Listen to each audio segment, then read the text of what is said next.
Okay, hey everybody. Let's just get started. There we go. No, I wanted... Okay, yeah, actually. Yeah, I do want. So we're gonna go see if we could finish Mario Party Advance today.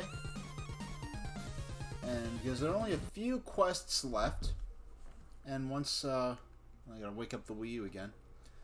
And after, if we finish Mario Party Advance, which I very much expect we do, unless we run into, like, I don't know if there's, like, a gauntlet of those gambling mini-games at the end or anything crazy like that. But unless something like that happens, we're definitely going to be finishing this today. And at the end of that, we're going to go ahead and move on to Mario Pinball Land, which I have queued up. I already have a layout for it ready to go. So, if you haven't seen any of my previous segments with this game, I've been playing it over a while. This game is one of the games I wanted to share online somehow or another for a long time. Even before streaming was a thing, I always had an idea maybe I'd do a Let's Play of it on YouTube or something like that. But I didn't really have the means to go ahead and do something like this till, since, back in May when I started streaming. If you're not familiar with Mario Party Advance, this game got a certain amount of, I guess, a bit of a knee-jerk negative reaction because... Alright. Now, I think I already went ahead and beat that game. The Mr. I quest, all that is just you have to talk to Mr. I while playing as Peach. If you're not familiar, basically there's this one giant board game map. And there's a strong emphasis on single player here, which is kind of unique to the Mario Party franchise. I guess, even though Game Boy Advance is capable of 4 players, I feel like Hudson kind of decided, well, how likely is it that there are going to be 4 people with, 4 link cables together at the same place with 4 copies of the game? So I decided to focus on the single player aspect. So there's this giant map that you can explore in any direction as, freely. Depending on whether you choose Mario, Luigi, Yoshi, and Peach are the 4 playable characters. They all start in different corners of the map, and all these different spots, like the train station, the Goomba house, the Chain Chomp, these are all different characters you can interact with. And once you complete a certain number of characters, you can go and face a Bowser challenge. And when you go through that, when you get all the Bowser challenges, you're then able to access the end of the game.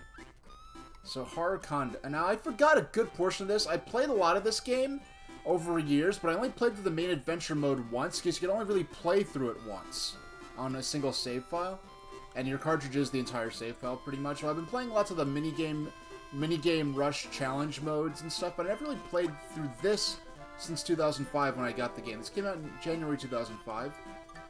Basement, first floor, second floor. Yeah, it's quasi a roguelike. That action figure next to him, I guess it's kind of like a roguelike, and it's kind of funny. They never really placed a strong emphasis on a single-player Mario Party again like this. And this got a knee-jerk reaction, a negative response, I think because a lot of people were expecting a 32-bit sprite-based sort of version of the traditional Mario Parties on GameCube and Game Boy Advance, and instead they did something very different. Now, what I find to be a problem with this game is that a lot of the minigames are either too hard or too easy. Now, who's there? I'm Lantern Ghost. This is where the Toad Force V, or 5, club meets. Toad Force V is this recurring sort of character. It's like a Super Sentai, Power Rangers style character in the universe of this game that a lot of different characters make reference to. This is where the Toad Force V club meets. Are you a fan of Toad Force V? You bet. Now, Nerd Force V is the name of this quest. Now, sometimes you have to play a mini-game, sometimes you have to solve a riddle, or you have to play a custom mini-game for that character, or you'll have to play a normal mini-game where you're supposed to be fighting like a Chain Chomp. When you go into the game, you're just playing against Mario in a normal mini-game. For reals, because you don't seem like one. Now, there are different facts about Toad Force V that different characters will mention to you that you learn throughout the game, so you have to... It's not so difficult. Mostly you can get it up based on inference, but you really do have to know you know, pick up what you can in order to solve things related to this particular character. Okay, prove it. Show me a Toad Force V figure. Any real fan would have a figure of the hero. So come on, bust it out. Where is it? I forgot it. I don't have one with me. Suspicious. You aren't a fan, are you? If you want to let us go, get a toy. Go get a figure and I'll let you join us. Hurry up now. Get over to the item shop. Now there's an item shop. So now in the upper left, now I've received that quest, and now that I've had that quest, you know, labeled, I can only take on one at a time. Usually you don't have to leave a spot to go to another to complete the quest. This one I do. Sometimes you might have to go to a different character, like one character will have a crush on another, so you have to go to the other side of the map to talk to them. Now I need to go to the town area where the item shop is. There's no coins. Coins and money are not a thing in this game. If you need it, there's like an item shop, and then there's some, somewhere here near here, there's some vending machines as well. If you have a quest, if you need an item, the game will give those to you automatically by visiting those areas. Now you see I rolled a 9. This is like early Mario Party where you can get a higher score if you hit the box with accurate timing. And so I used a mushroom. Okay. How this works, I have 5 mushrooms left. Each mushroom I use is a roll of the dice block. If I run out of mushrooms, I game over. Everything I've accomplished will be saved. Any uncompleted quests will be lost. And then I'll be thrown out of the game. I have to start over.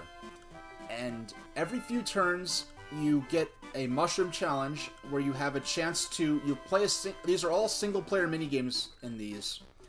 And you have the chance to earn some more mushrooms. It is... If you lose just 1 or 2 minigames, you're done. So it's very... And very seldom do I have more than 8 mushrooms at a time. I'm playing as Peach. Traditionally, I always play as Luigi on a Blue Moon Yoshi, but I'm on Peach because my last playthrough, I did have to specifically play as Peach to complete a certain quest. Each character, I believe, has a unique quest just for them. So, all of these are mini-games. Now, flipping out. This is a very easy minigame if I remember how if the controls are kind of counterintuitive. You're not able to practice this minigame. So D-pad is A, R trigger is to let go. So I don't have to hold. No. You move on the.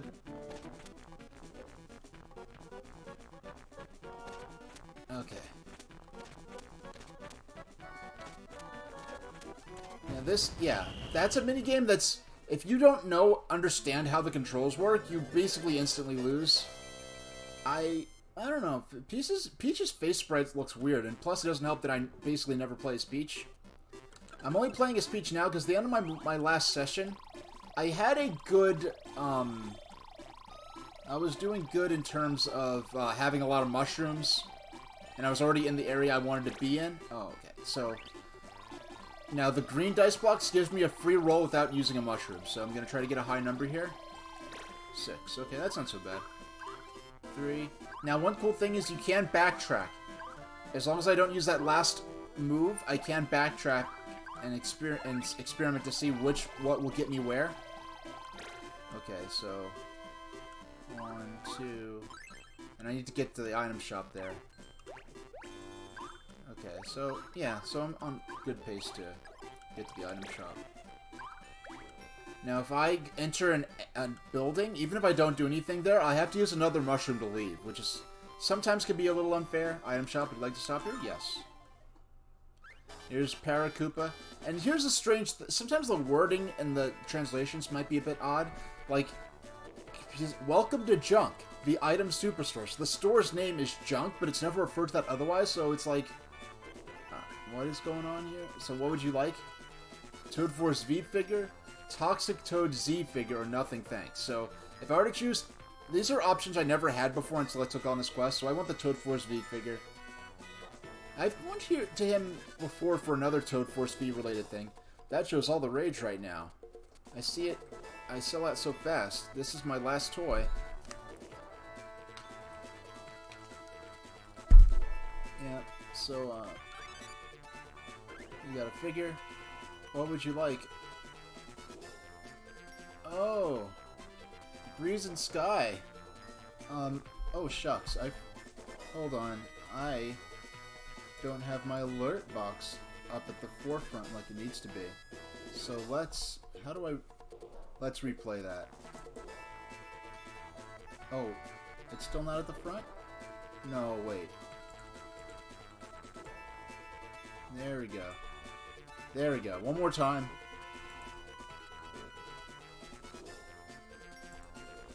There we go. There we go. Yeah, thanks for following. I hope you like what you see. That shows all the rage right now. Or, never mind. Oh, we're sold out anyway. Don't worry, I'll be getting more soon. Yeah, hey, so are you familiar with Mario Party Advance? Are you just like Mario Party in general? Or are you just sort of hopping around and thought this looked interesting? Or you don't have to answer that, by the way. Don't feel pressured to participate in chat if you'd like to be quiet and mind your business. Okay, so we leave the store. And so, I think from Mario Party, either from Mario Party 3 onward or Mario Party 4 onward, the dice block is truly randomized. Here it's like Mario Party 1 and 2, where you could definitely get a high block with really precise timing. So I'm going to try to get a 10 here. Hey! So see, you can! Now just popping around? Alright. So, I mean, I was pretty lucky there, but you can, with care, affect what you will be rolling. Yeah, this came out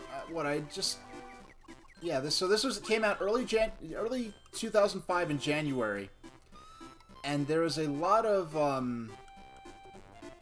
don't know, I enjoyed it a lot. It was post DS, but it was a nice game to enjoy with my Game Boy Micro on the days I didn't feel like carrying around my DS. And my two campuses on my college were very far apart. So when I was taking a bus between them, this is a very easy minigame, by the way, as long as I pay attention. So all I have to do, poke the womp wherever it tells you, be sure to do it in the right order. Oh yeah, okay, we'll do it after this minigame. This is very forgiving. If you mess up, it only costs you time. So you can mess up as many times as you need to, as long as you don't. So each time it adds more commands, so up, down, down. Right, right. No, left, left, right, right. Left, right, right. So if I were to, I feel like to balance this out, they should have added maybe 2 extra ones. Down, up, up. Down, up, right, right. If they added maybe 1 more or 2 more, I think that would have balanced this out. As this is, it's pretty easy. But on one hand, if they were all easy, it's like, yeah, okay, it's for kids, okay, that's fine. But some of these are so hard, I rarely win them. Some of these just aren't balanced well, and sometimes the visual language of the minigames don't match with each other. Like in one game, there are 2 different games that involve chain chomps. Come on. Okay, 3. That was a high roll. So in one game, there are 2 different minigames that involve chain chomps. In one of them, touching a chain chomp just knocks you down and you lose time. So that's a free roll there. Now, the blue marks will either let me take an extra minigame challenge where I can win between 3 and 6 mushrooms. And if I lose nothing. Or Bowser Kid or Koopa Kid or whoever. Like, it's the little Bowser clone things will pop up. And I'll either have to play... Well, I'll have to play a minigame. If I win, I only get 1 mushroom. And if I lose a mushroom. And if Koopa Kid appeared maybe 1 in 5 times, that would be fair. But he seems to appear maybe 3 or 2 in 5 times. Way too frequently, to the point where hitting these bonus marks, which should be a boon, are often almost a bit of a risk. Okay, so here's Tumble. This is what we want. If you win a minigame, I'll give you 2 mushrooms. Are you ready? You'll play Sea Monkey. This one is a little tough as I remember. Alright, let's see how we do. And once again, you cannot practice this, and there's not even a screenshot of what the game looks like, so you're kind of going in blind on this. And because it's been so long since I played, I kind of forgot a lot of these minigames. So I was kind of rediscovering a lot of this for the first time. Now this is a boat with very slippery controls. Well, I guess it's reasonable controls for a... Now you notice, if you're familiar with Mario Party... Oh my gosh. I just need to check in this corner. That's not... Okay, so I went all the way to that corner for nothing. Yeah, you notice this... A lot of this music is taken from Mario Party 4, which should have been... I believe would have been the most recent Mario Party game at the time. No, there was... I think 5 was out by then. Okay, only a few more. Okay. Oh, come on. Oh, I'm not gonna get it. I'm not gonna get it. That one's a very... They should have added like 5 more seconds, because... I don't know, I don't feel like... I know, yeah, I have to get good, but I don't feel like the time is quite balanced in that one. If it didn't have rocks, then that time would have been fair. I think it needed like 5 more seconds. So, I don't get the bonus mushrooms, but I still get to play the regular mushroom challenge. Which, coincidentally, was the same turn as this. So, Fling Shot. This game, I don't quite understand how to play it. I've practiced it a few times, but... No, Chomp Walker's one of those games. Chomp Walker, if the Chain Chomp hits you, you instantly lose the game. But in this other game, there's another game where if the Chain Chomp hits you, you just lose time, you can keep playing. So sometimes, like, the visual language of the games isn't really consistent. And I think that's a more nuanced... And then I heard one review apparently said this game had poor graphics for the Game Boy Advance. Like, I mean, the thing is, I think these are fine graphics for the Game Boy Advance. I don't see how these graphics are any worse than, like, Minish Cap, and that was one of the best-looking Game Boy Advance games. I think it has better graphics than Super Mario Advance, and that was said to have good graphics for GBA at the time. See, look, I have to get 5,000 points. I just felt like I didn't have much control over what was happening there.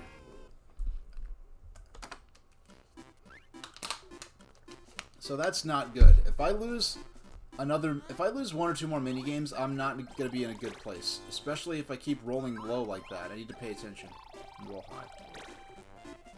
1, 2, 3. So I didn't roll high, but it did get me 2, 3, 4. No, that's the way out of Horror Land. 1, 2, or Horror Area. 4, 3, 2, 1. Now, if I landed on that red block, I automatically lose a mushroom.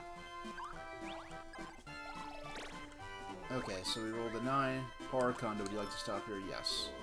Let's go to the basement. Yes, okay, I thought these guys were in the basement, because if I went to the wrong floor, I wouldn't have been able to do anything. I would have had to exit out, and I would have had to use another mushroom, so... Oh, yes, and it's Mint to come in. I'll just hold on to this figure for you. Sweet. I'm glad you joined us. Now that you're a fan, have this gadget. Now, this is from a period in the 2000s where it kind of felt like Nintendo was having this weird sort of unusual for the Mario franchise, this kind of closely linked continuity between different games, even in different sub-series of Mario, where Professor Egad was in Luigi's Mansion, where he was his first appearance. Then he was heavily... You never see him, but his existence and presence is heavily influences the plot and visuals of parts of Mario Sunshine, and because he gives Bowser Jr. the magic brush that Gad invented. Then he's in the Mario and Luigi RPG for Game Boy Advance, where he's heavily featured, and then he's featured in Mario Party Advance as well here. And the gadgets are really dinky little mini games that make the micro games in. Those games make the gadgets, which are what you earn for beating these quests, and you can play them in a separate mode. They're basically the equivalent of the digital equivalent of a 25-cent egg toy. It makes the micro games in WarioWare look like 20-hour RPGs pretty much. It's not even much to them. Some of them are laughably pathetic. A couple of them are clever, but a lot of them are laughably pathetic. You're almost in. You're almost done. Mushroom challenge time. Alright, I'm tempted. I don't like playing as Peach that much, not because I dislike Peach. I love her. I play her as her all the time in Mario... Mario Brothers 2, which I played earlier on stream. well, a few months ago now. Now, this game is tricky. If you get lost, you basically have no chance, but you always play through the same maze here. And that's another thing, like, playing as Peach in a 2D environment makes me want to try to use her hover move from Mario Bros. 2, which is not a thing here. As well as, that also happened... Oh, gosh. So now I have to wait till it reloads. Okay.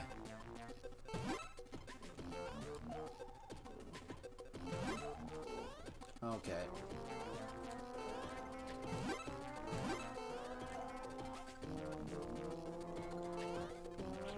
Oh gosh. I tried to be clever there. Hey, Clacker Boy. Oh my gosh. I'm well on my way to messing this up. Yeah, I'm possibly not going to win now. There's a point where if I get this minigame a few times in the same stream, I kind of memorize what to do and where to go. But if not, you get this. And I'm kind of cutting it close to not being able to finish right now. Okay, we got it.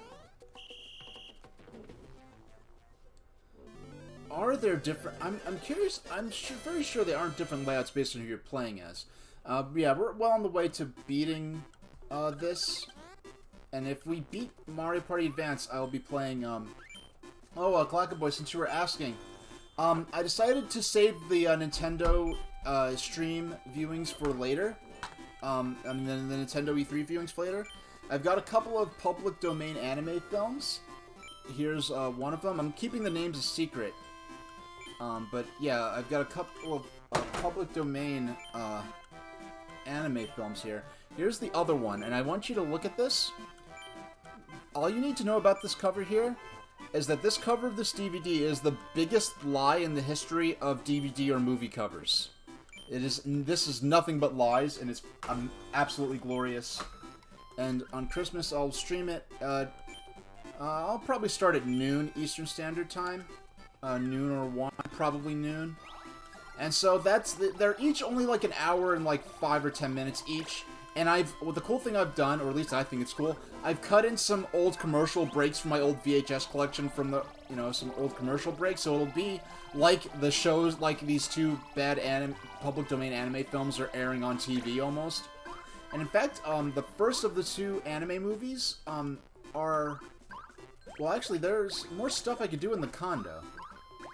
And the first of the two actually includes a promotional, like, ad for the movie itself at the beginning that would have, I guess, played in, like, in the commercial break before the movie itself starts. So, I didn't want to do a day-long... didn't want to do a day-long thing. I didn't want to do any streams involving, like an Amazon, watch party where people would need to subscribe to something. So, this way, everyone can watch it for free. How do you do? My name is Ninja. Wow, more Toad Force V stuff. I was wondering, would you do a favor for me? What's up? DVD for me. Wow! He's talking about... And I'm just talking about anime DVDs. Now we have anime DVDs in the game. Yeah, these are both public domain anime films. They are available on YouTube, but the DVD copies I have are better, so I just rip them off of my DVDs. And the funny thing is, one of the what was it? I forgot what I was going to say. Which DVD you ask? A Toad Force V DVD, of course. It's no mere TV show, it's a lifestyle. It's so cool. The hero is so incredibly... Oh, sorry, I got a bit carried away there. Yeah, so this way it's just, like 2 and change hours. It's not a day-long thing. No one has to subscribe to watch it. And I can, do things I want to do by myself as well. So, it's a nice, cool kind of compromise, cool opportunity to do something like that. Oh, thank you. I'll return the favor. It's limited edition DVD, so it's rare. See if you can get a fan to give you one. Some mushroom condo guy has a spare. Thanks again for all your help. So there's a mushroom condo guy who likes Toad Force V. So why are we just gonna go to this guy's house and ask him for his stuff for someone else? Whatever. Yeah, that's one nice thing. Okay, so we're rolling the dice block. Even though it's out of the way, it gives us a free dice roll, which is always a good thing. Now to... Yeah, so by going back a couple of steps, I was able to get another free dice roll. Nice. 1, 2, 3, 4, 5, 6. Fantastic dice combo. Now even Tumble is commenting on it. Now where is the item shop? Is the condo's down there? So 1. No, if I go down here, 4, 4, 3, 2, 1. Anything good over here? 1. Okay, so I was hoping I'd get Tumble, instead I got Koopa Kid. If I win a minigame, I'll give you a mushroom. If you don't, I'll take 1 mushroom away. You're going to play out of my way. Okay, so I have to play this minigame. This is one of the minigames that's too easy. Now, the sky in this particular minigame, for some reason, it very much reminds me of Yoshi's Island.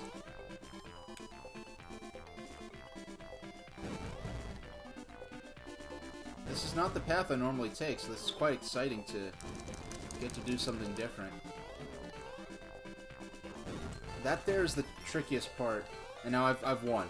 There's nothing stopping me now, so maybe the time limit should have been shorter, or maybe, I don't know, like, that was fun, but it wasn't well balanced, I guess. Oh, that's the main problem I'll say with these, is a lot of these games are either too hard or too easy. And then, occasionally, they're what they call gaming halls, or game rooms, which are casinos. They just don't call them casinos because that would imply gambling, even though the games are explicitly gambling games.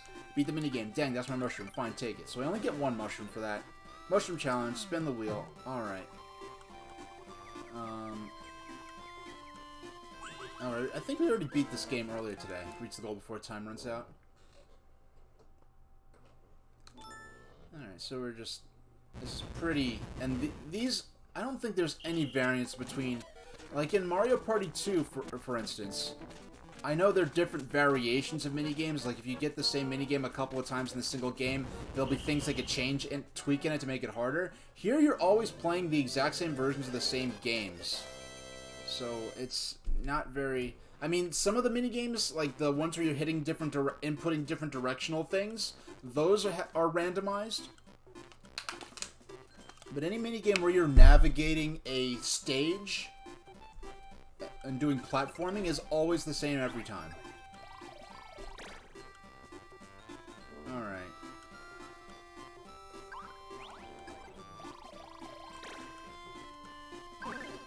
Why, again? He appears too often. He appears way too often. On the spot. So this is another minigame we know is pretty much effortless to beat. I mean, I do have to pay attention, but... I mean, I did prove last game that there's this one minigame. I could literally beat with my eyes closed. So, when the new rules, whenever I get that minigame, I am going to play it with my eyes closed. And it's a fun minigame, too. It's just too easy. Like, they should have... It's a minigame where you have to get a certain number of points. And you could score the right number of points with your eyes closed. And I guess the punishment for hitting obstacles maybe is too minimal, and maybe if you lost time for hitting obstacles or something.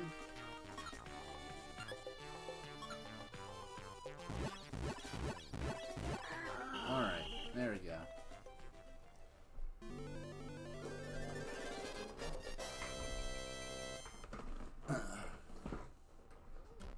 Now, oh, and about the timer on the lower left, and that's just my timer, I'm not the kind of person who could sit down and play for 3 or 4 hours without a break. I need to get up and stretch for safety and health every hour and change or so. And, like, if I go and do that every hour, I could stream for maybe 2 or 3 hours. If I only do it once, if I try to wait, like, 90 minutes or 2 hours to stretch, I'd only end up doing, like, 2 or 2.5 hour streams. Or much less. So, so in 40 minutes, I'm just gonna get up, take a, 5-minute break, and keep on going. Dang, that's my mushroom. Fine, take it. I don't think I'll forget this. And 8, nice. So we need to get... Oh no, we need to get there. 1, 2, 3, 4, 5, 6, 7, 8. Mushroom challenge time. Spin the wheel. Nice. So there's... What's fluoride? I forget. What's Florida? I forget. Oh yeah, this is the elevator game. So I have to move up and down. This game is pretty challenging and it's pretty fair. Are you making Christmas sugar cookies this weekend? Oh, that's really nice. Okay, so you have to take the characters to the right floor. That's all this is about.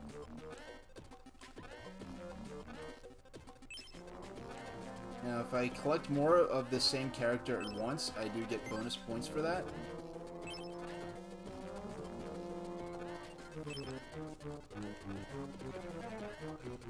And I'm on a time limit.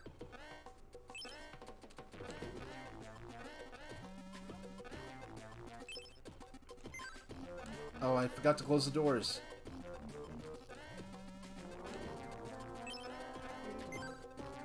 And if you take too long, the characters will... Okay, I got 200 points.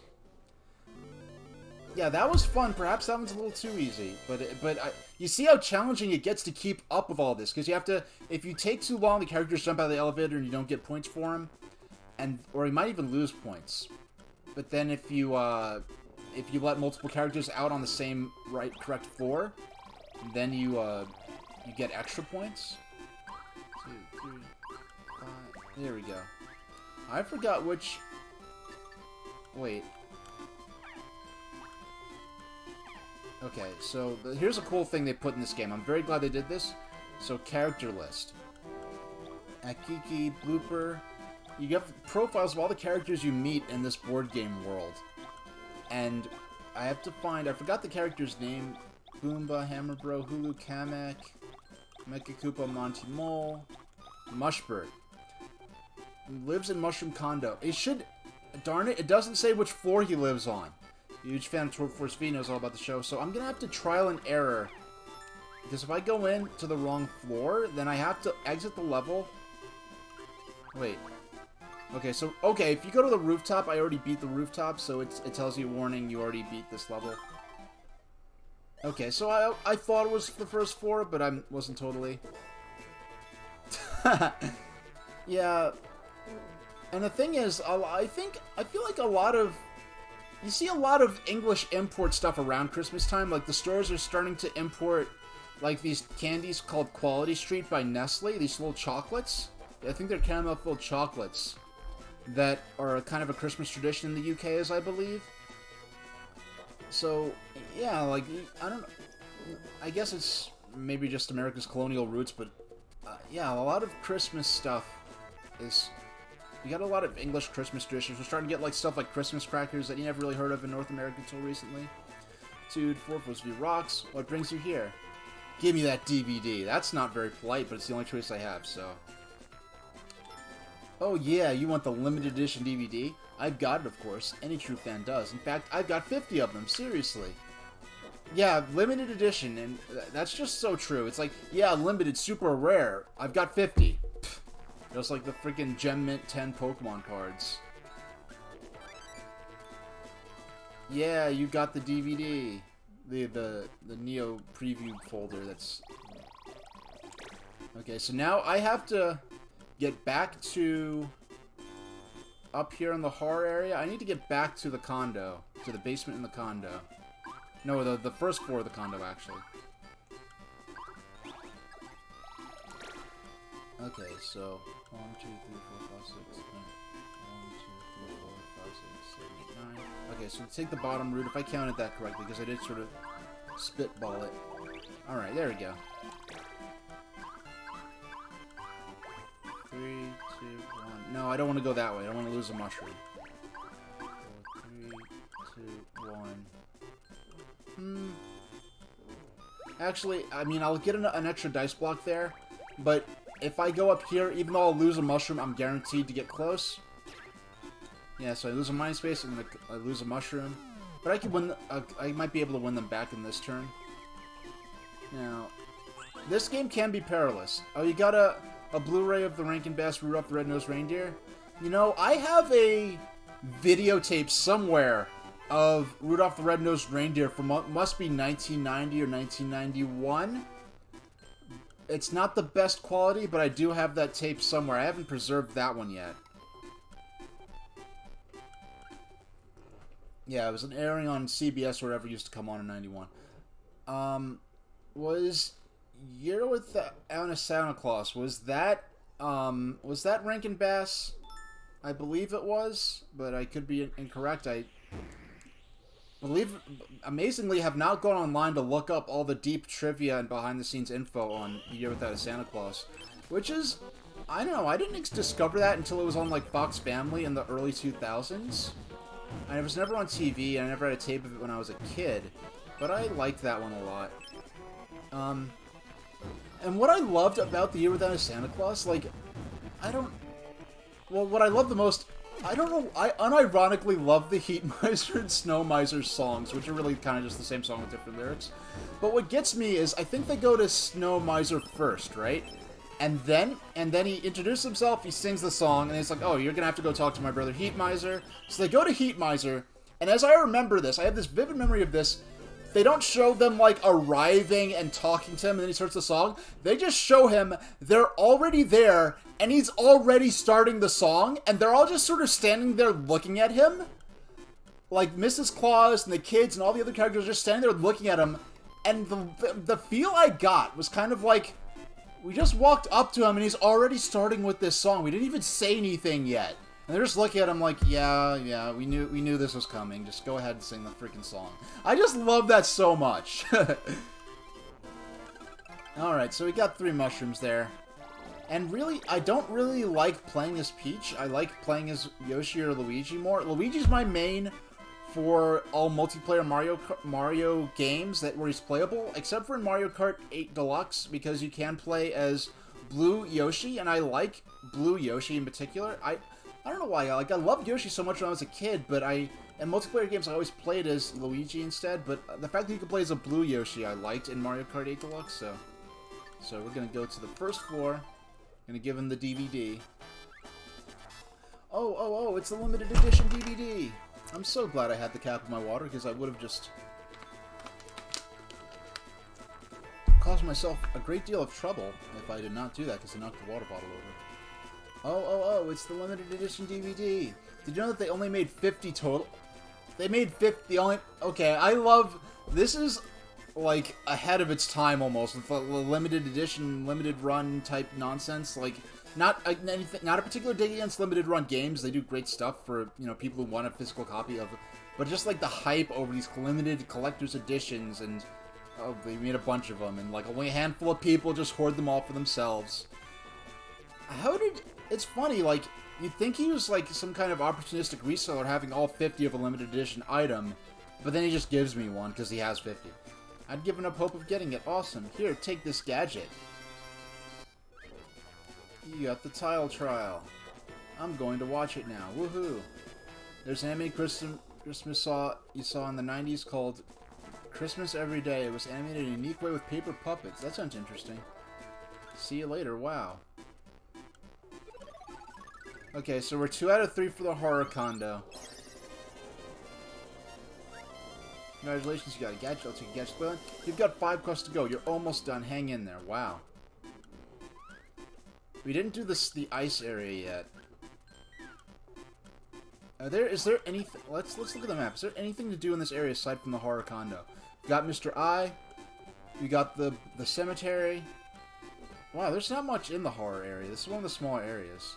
Horror condo. Let's go in again. See, I'm guessing. So 2 out of 3 floors so far have involved Toad Force V. Let's go to the second floor, which is the third of the 3. Let's see if this also involves Toad Force V. Oh, it's the mystery guy, Mr. E, Seeker of Mysteries. You have a mystery. I can help with? Yes, I'm Sniffit. Do you think you could maybe help me out? All right. Condo of Mystery. Mystery awaits. So, tell me about this mystery of yours. Well, Horror Condo is rumored to be haunted. But I haven't seen a single ghost here. So, what do you want me to do? I want you to make a ghost appear here. That's all? Sure, it's no problem at all. Oh, thank you. Well, apprentice, would you do it? Accept. Yeah, that's the spirit. Ahaha. I'd do it myself, except the ghost and I aren't on speaking terms. It's a long story. Anyway, get to it. Wait, what do I have to do? Oh, do I have to go to... Do I have to go to the cemetery? I thought I completed the cemetery already. Mushroom challenge time. I really do need the mushrooms on this one. But fortunately...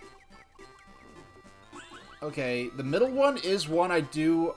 It's a reasonably challenging one, and a fair challenge too. But it's one I do have a risk of losing. A Dreadmill and Big Popper are guaranteed wins. I need some guaranteed wins right now. I'm only down to 3 mushrooms. I'm in the middle of a quest. So I don't want to game over in the middle of a quest. If I game over to outside of a quest, I really wouldn't mind, because I'd rather switch to out to a character other than Peach. I'd rather switch to Luigi or Yoshi. But since I am not able to... Since I am doing good right now in my current run, because I can't switch characters without losing all the mushrooms I have, and also I have to... When I switch characters, I'd have to re-navigate to the part of the map that I'm working on. And I like playing as Luigi, and he starts very far away from... Each character starts at their own spot on the board, and he moves very far... Now, that minigame was too easy. You saw me just running through obstacles.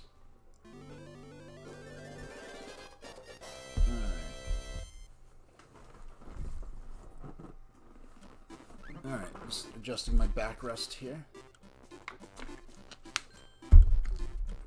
You get 3 mushrooms. 1, 2... Wait, I need to go to the cemetery? No, wait, where did I start from? I don't want to waste moves. Okay. Blue cemetery. Would you like to stop here? Yes. And if I already... What do you want? Horror condo. Now, the cool thing is, if I had nothing useful to do in there, I would have said, you've already completed this quest. Are you sure you want to go in? So... Oh, no, no, no. One more thing. Okay, fortunately, I hit the wrong thing. Fortunately, it lets me go back. Oh, yeah, that place is haunted, isn't it? I think we forgot to haunt it. Tisk. Thanks for the reminder. Hee hee hee. We'll haunt that place up. But good. Yeah, it's our job to scare folks. Tisk. Nothing. Bye-bye. So now I need to... 1, 2, free dice roll. Nice, 9.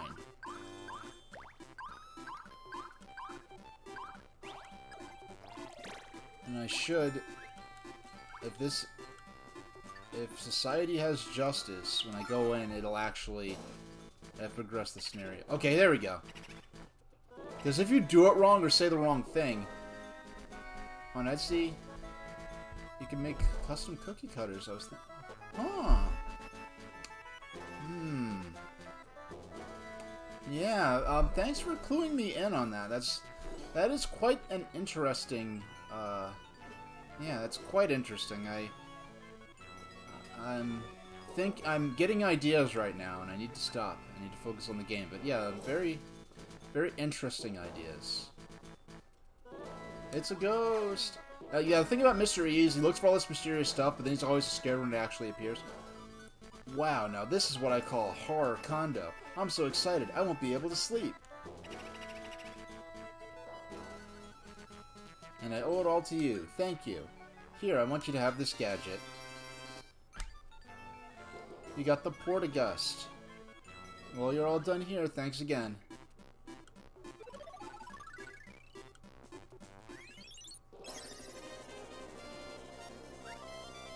Congratulations, you got a gadget. I'll take a gadget to Playland. You've got 4 quests to go. You're almost there. Keep up.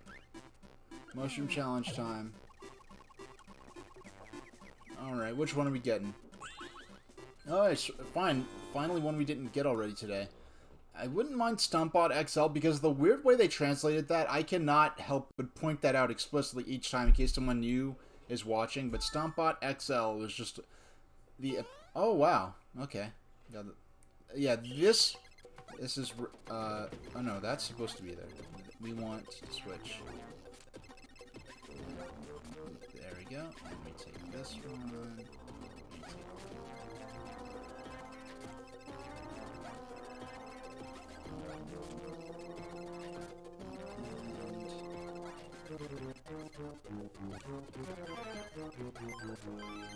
There we go, and we...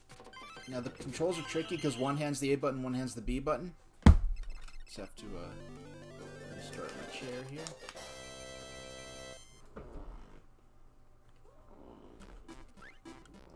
You get 3 mushrooms. Penguin's a bit of a loss in the game room. Oh no, there's another game room. I hate this gambling crap. The gambling games are not fun and not fair to the point where I spent like half an hour on one, a couple of them, and I had to cheat, use the save state feature. I'm playing this on the Wii U Virtual Console, by the way. Yeah, I had to use the save state feature of the official emulator to cheat at this because they're so difficult. Because they're games of chance, and your only goal is to get one more coin than you started with, and so you're kind of at the mercy of sheer dumb luck, pretty much. So how many do I have? 1. There are only 2, and this polar area only has only has 2 in it. And then what's this jungle area? No, this jungle area we already did. I forgot we already did this. So we already beat the Bowser part for this area. So Ice Stadium, Ice Game Room, which is the, and then what's left? What area have I not yet visited? Let's look at the full map. So we got the seaside area, the island. We did that. Jungle area we got. Ice, snow area. That's what we have to do. There are 3 things. No, we already did the Bowser stage. So, yeah, let's do these last few and see. 1, 2, 3, 4. Alright, let's go in the freaking Ice Game Room. And it's not like that I hate, like, casino mini-games. Like Mario 64 DS, I have that on the Wii U Virtual Console. I look forward to streaming it because, in part, I want to play those casino games with Luigi for the first time since like 2004. That'll be tons of, or early 2005. That'll be tons of fun. But I'm not. Welcome to the Ice Game Room. One cool joint. I'm Penguin. Can you lend me a hand? I'll help you. Engaging game. All these. And there's this one game I kind of actually... It's one of the few times I'm really morally opposed to something in a game. This one character's like, oh, I'm in tons of debt. Help me win this gambling minigame to solve my debt. You win 1 more coin than when you started off with. He's like, oh, thank you. You've solved my debt problems. Like, actually depicting gambling as a reasonable way to get out of debt is not a positive thing. And I'm surprised they got away with that with the ESRB. And like I said, I'm not opposed to gambling minigames as long as it's... But when you actually have that narrative of a character... And if this is a T rated... I don't know, whatever. And mind you, I'm someone who's like played hours and hours of Grand Theft Auto 3 just causing mass mayhem and chaos. So it's not like I'm a super puritanical, you know... family-friendly only gamer, even though I don't think I've played anything that's harder than an E10 rating on my stream so far. I've only been streaming since May. This is my 64th stream right now. You see, I'm going to propose to my girl. I've been trying to win enough to buy a ring. But I'm doing badly. Actually, I'm broke. I've lost everything. I can't marry her now. Just go over to City Hall, whatever. Not unless you can help win back my money. No problem. Are you serious? Oh, you're the best. Listen, all you have to do is win. In fact, beat this game, and it's yours. I'll never play it again. Please, I really want to marry her. Minigame, drop him. Win at least 1 more coin, and you started. So let's get you started. Alright, so we're going to bring up the emulator menu. I'm going to create a restore point. Drop coins. So this is... Drop coins and watch them bounce off the pins. Land them in the box to win. So this is probably going to be like a Plinko type thing. Now here's the sad thing. I like pachinko. There's no pachinko. Wow, we're really going in heavy with... We're really going in heavy with this. Will we do another stream this week? Probably not. I took on a lot of stuff because it's right before Christmas. Yeah, probably not. Yeah, nothing unannounced. Probably, there might be some... Yeah, the only others... There might be, maybe... I'm looking at my calendar over there. What's the date? Tuesday, I could probably get away with it. Like, next Tuesday. But the thing is, I have a dentist appointment on Monday, so I may or may not feel like it, or if I do feel like it, I may not be able to talk properly the next day. So we'll see what happens. But if I do Tuesday, if I'm able to stream Tuesday, it'll be actually I'm a little further ahead here. So why don't I make the save state here? So I don't even have the burden of having to... I don't even have the burden of staking a particular bet here. So if I get in the box... Alright, that was nice and easy. That wasn't so bad. But there's some where I've been stuck on a half hour or like 20 minutes, even using save states to cheat the game. Yay, we started with 30 coins, and now 38 coins. Now they can afford a full-blown wedding. The logic of this game. But yes, if this game was otherwise a perfect 10, I would take away at least 1 full point, just for how ridiculous the gambling minigames are, an unfun impediment to progress. I'm gonna go buy my penguin a ring. So, only one more game in the ice area. Congratulations, you got a mini game. I'll take your game to Playland. You've got 3 quests to go. You're almost there. Keep it up. Okay, so we just gotta go to this stadium here. Ice Stadium. So, let's see what's going on in here. Just the dentist verified. The medical places are as thorough with with everything as they can get.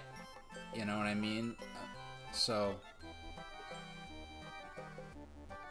and and plus they'll all be wearing masks and stuff. So it's as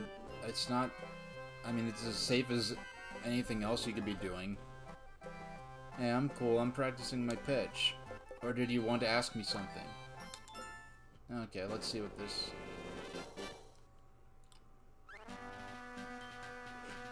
Yeah, I'm Mr. Blizzard 8's pitcher.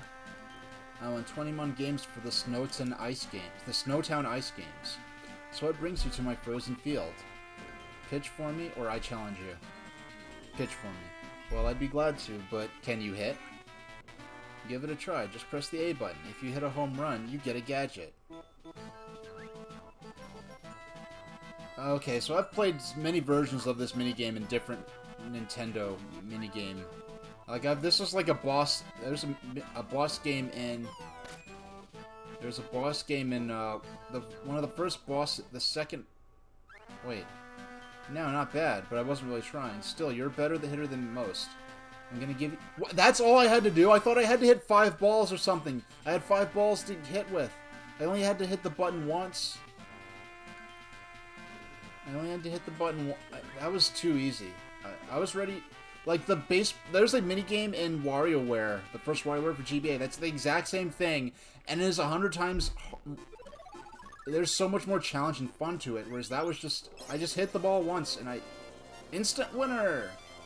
Congratulations, you got a gadget. I'll take a gadget to Playland. You got 2 more quests to go. You're almost there. Keep it up. Okay. Let's see. I think the last quest I have is in the Mushroom Condo. And then I think the last quest after that is the final boss, so... Shell stack. If I beat the second to last quest, I am going to exit out and choose either Mario or Yoshi. Either Luigi or Yoshi.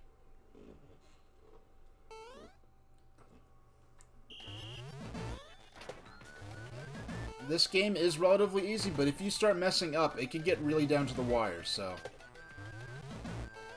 Another track here that's taken from Mario Party 4.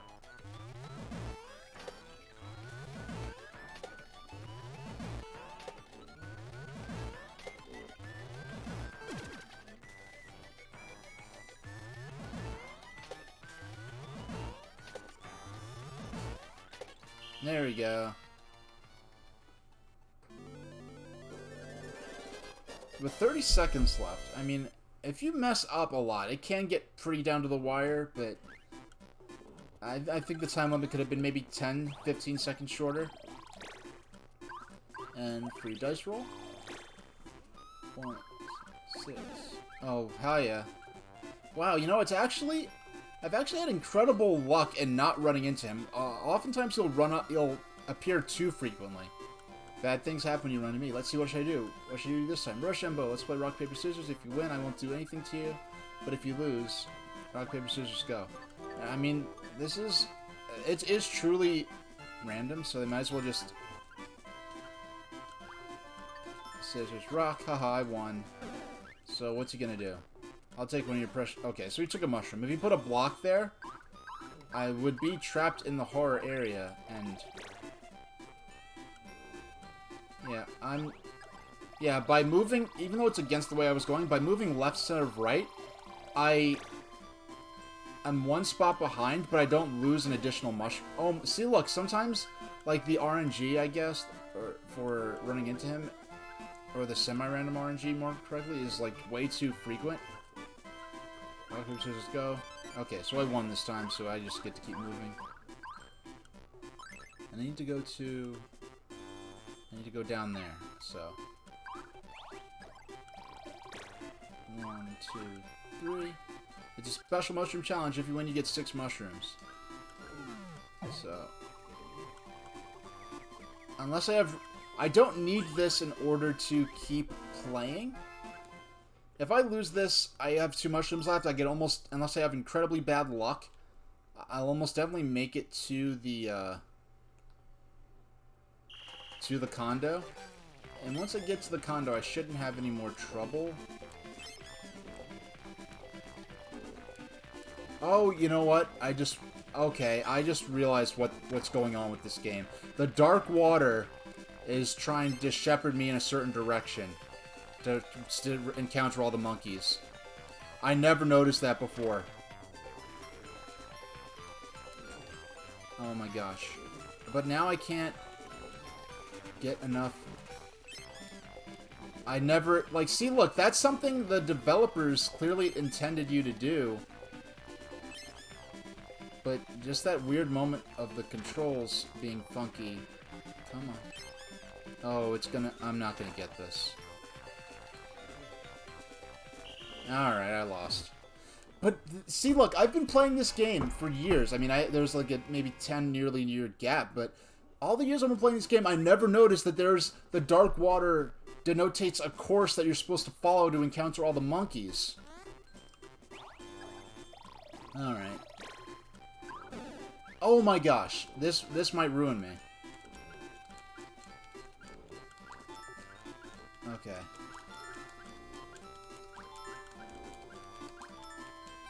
Okay. How many times? I drew like 4 times there. Alright. Okay, we got it with our last mushroom. First floor, second floor, third floor. Rooftop. First floor. Oh, hey, what's up? I'm Mushbert. Dude, Toad Force V totally rocks. I love that show. I know all about it. Go ahead and ask me anything.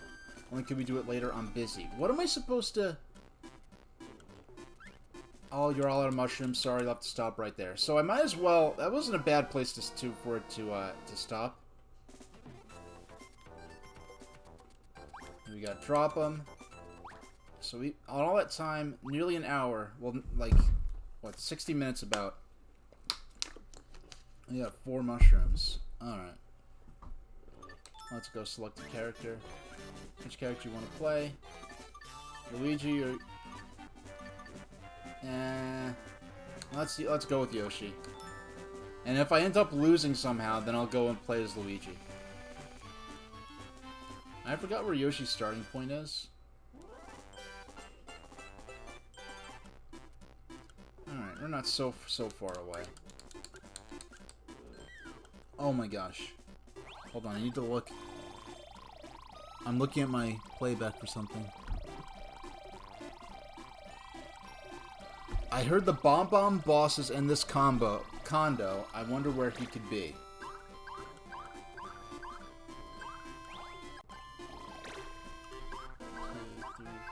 No, sorry, I have to restart my chair. No, I need to go to the... I'm gonna go to the Bob-omb Avenue. It's 1, 2, 3. Oh my gosh. Okay. Alright. I just always choose the first option because you're in a semi-random... I mean, it's... Have I been decorating my room for Christmas? Not really. I mean, there's a little Charlie Brown, like, replica pathetic tree with a single red Christmas ball that you can, that I used to have, but it got messed up, so I haven't purchased a single one. And the thing is, I got that before those were a popular item. I had to go to a special website, and it was the only website that made the official Charlie Brown replica trees, and it was kind of obscure. Now it's a little more mainstream, so it wouldn't be so hard to replace it, but I'm not sure what my plans are in terms of my current space, so I just left it pretty plain for now. The only real decorating in terms of my walls or anything is the stuff I've done for the stream, like when I had the Pac-Man sheets behind me. Now this, I haven't lost this minigame on stream yet, but it can be perilous. I've lost it. I remember this being one of the games where I was kind of like, oh, am I gonna make it? But maybe I'm just better at the game now? I don't know.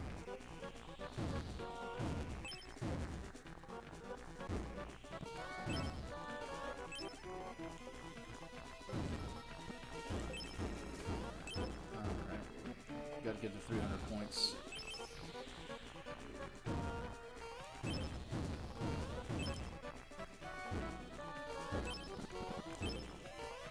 Yeah, maybe next year next year I'd like to be a little more festive for Christmas, but this year I'm just keeping it nice and calm and quiet. I mean, my Christmases are always calm and quiet, but... Yeah, I mean, I could go get some wrapping paper. You know what? Maybe I'll get some wrapping... I don't know, a big roll of wrapping paper I'll measure and just drape it down behind me on Christmas. That would be fun. I do have a Christmas sweater that I purchased online, and it's arrived, and I have not even opened the box yet. And I'll be definitely wearing that on the Christmas stream. The Christmas public domain anime stream. Bob-omb Avenue, would you like to stop here? Yes. Because I think he mentioned something about his boss. Yo, I'm Bob-omb. Nice to meet you. What, you want to talk to me? Of course. Find the pass... Oh, I have to just redo the quest? That's what I tell you about my friends. I hang out with the Bob-omb crowd. We look out for a little town. Do you know our password? If you do, I'll give you a gadget. You know it, right? Don't lie to me. How would I know? Don't snap me now. No gadget for you. Hey now, don't give me that sad little face. Alright, alright. I can't just tell you. Go to Junk the Item Shop. Buy a Bob-omb figure to learn the password. Now get going. I'll be right here. There's some Mario games with Christmas overlays that people have made that you could stream on Christmas. Yeah, I'm not sure if I really feel like playing anything on Christmas, because just the 2 hours just doing anime is already gonna be, you know, a good deal of time, and other things I just probably will just do by myself. Maybe later on, like I might do try Castlevania for the first time on Halloween or the lead up to Halloween, and be a little more like themed with some of my the games I pick. Because I'm still finding my legs in streaming right now, but as right now I'm just getting a feel for just doing this at all, and I've been having a pretty good time with it. Now this game is actually, this one's lots of fun, and I believe in now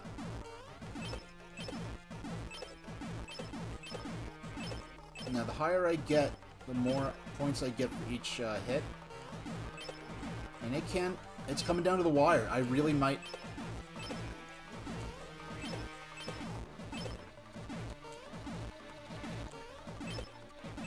Now, I lost, but I feel like it was fair. I feel like the game just wasn't poorly balanced or something like that. Too bad, better luck next time. So I don't have many mushrooms left. I need to go up to the item store. 2, 3, 2, 1. No! I didn't want to do that. I did not want to do that. Because of me wasting that mushroom, I might not be able to complete the quest, because I think for February, could you stream Chubby Cherub for Valentine's Day? I don't know anything about Chubby Cherub. All I know about Chubby Cherub is that one of those games that goes for like hundreds of dollars for the actual cartridge? Is that one of those games like Little Samson or something? Those really unassuming games are just really expensive to actually get. And I believe that's for NES, right? Welcome to Junk, the item superstore. What would you like? A Toad Force V figure. A Bob-omb figure? A Bob-omb figure. You want this one, eh? You're one of us. I'm in the Bob-omb club too. Here, I'll prove it. Here's the password. Baboom. Get it? Got it, Baboom. Don't forget it. Okay. So never mind. Leave. Please give me the chance. So they're not going to give me the chance to get more mushrooms. That's... I don't know. I just get... Yeah, I mean, I lost, but it gets so stinky with what it takes to beat some of these mini-games. Yeah, no, I'd probably... I don't have the means to play an actual NES cartridge anyway. On stream. Not in decent quality anyway, so I would just emulate it if I played it. And plus I don't... Is it like a platformer? I know nothing about the game except for apparently it's really expensive for the real cartridge. Now, one game I really would definitely like to play is Felix the Cat for NES. Unless I get like an HD NES like clone console, I would. I mean, if I got an HD NES, I don't know. Like the setup I have right now, playing games on emulator on the PC probably wouldn't be particularly wieldy. It would be more, or if I'll actually hack my NES. My NES Classic Edition or whatever, and put the games on there. But I would love to do a stream where like we watch some Felix the Cat stuff, because a lot of that stuff is public domain, and then play the Felix the Cat game on NES. That would be cool. Because I heard that's a really good game. Okay, so we beat him. 1, 2, 3, 4, 5, 6. 1, 2, 3, 4, 5, 6. Bob-omb Avenue. Go in here. You already beat the quest for the spot going in. Because I think the Bob-omb gives you some kind of clue. What, you want to talk to me? Of course. I think it gives you some kind of reference to where you could find the Bob-omb boss. What does I tell you about my friends? I hang out with the Bob-omb crowd. We look out for a little town. You know our password. If you do, I'll give you a gadget. Don't lie to me. How would I know? Don't snap at me. Hey, no, don't give me that sad little face. Alright. Go to the junk. I'm superstore. Buy a Bob-omb figure to learn the password. Now get going. I'll be right here.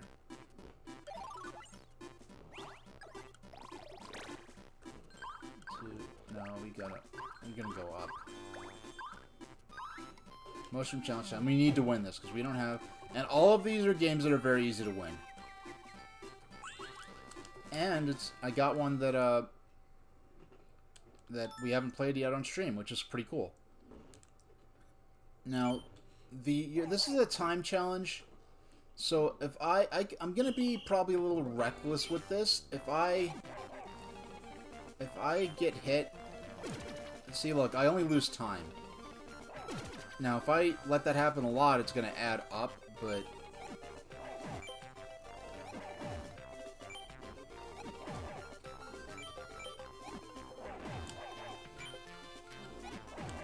Yeah, but it's super easy to hide.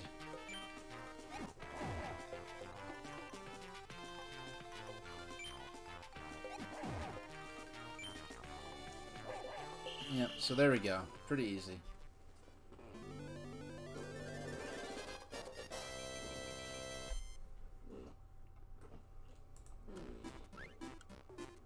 Alright. You got 3 mushrooms.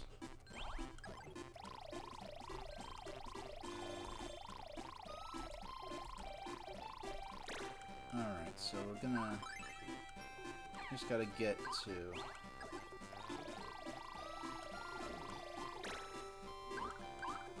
Yeah, I really don't remember it having difficulty finding the Bob-Omb boss dude. Alright. So let's finish this. We're gonna finish this, then I'm gonna take a 5-minute break. But this is one of the games I just really... I got so much use out of my Game Boy Advance SP even after the DS came out. And this is one of those games that, you know, you could play on the bus for a few minutes, and, I mean, it didn't have a sleep mode, but it was a game where if you had to stop playing abruptly, you didn't lose a whole lot of progress. So we're gonna take a couple minutes. We're just gonna finish this quest, then I'm gonna take a 5-minute break, and then we're gonna finish this game. We want the Bob-Omb figure. You want this one? Hey, you're not... You're one of us. I'm in the Bob-Omb Club too. Here, I'll prove it. Here's the password. Ba-boom. And this is a password where, like, you don't learn the password. Like, the character learns the password, so I can't just skip this part of the game. I have to... And I actually don't know if I need to do this. I just remember when I beat this quest, the quest that I'm redoing the first time.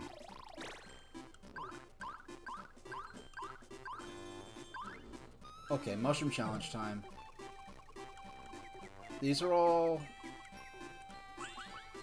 This game is actually kind of tough. But even if I lose, at least I can get to... I'm pretty confident in my ability to get to Bob Avenue. Oh, you're gonna try a pumpkin pie bubble milk tea. Yeah, I'm a... You know, I ordered some grits this morning on Postmates. Yeah, that was... I went straight through them. That was some rubbish. That should have counted. There we go.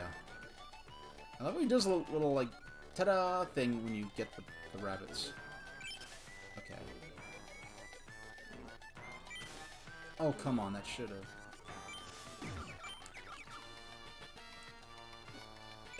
Oh, these things are such pains in the butt.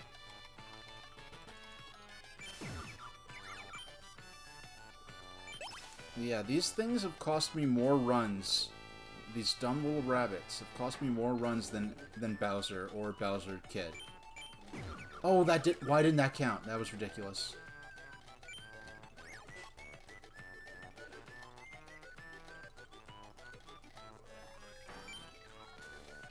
Oh, I'm gonna lose.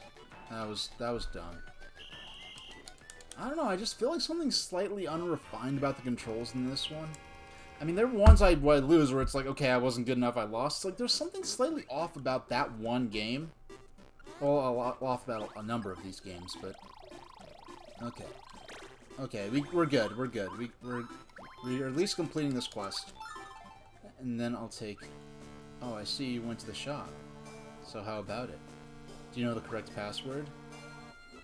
Baboon, Ba-boom, or Bada Bing? No, Ba-boom. That's it, you got the password right.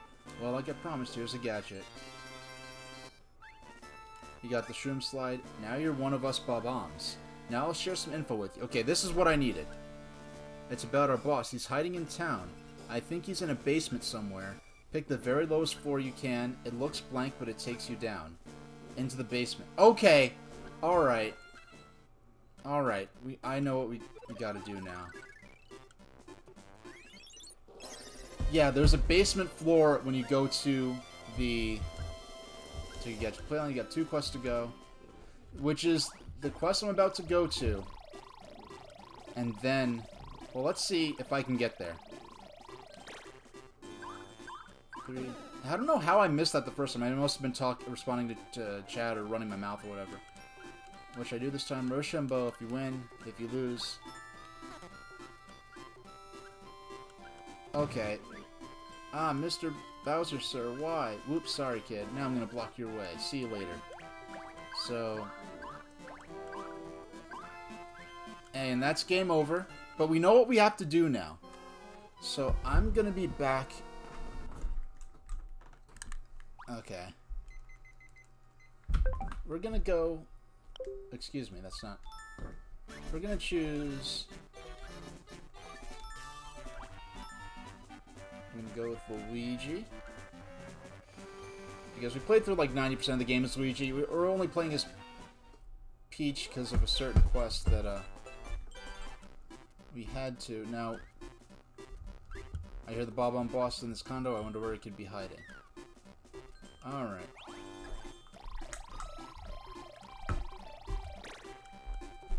Okay, so 9. Now, when we go to...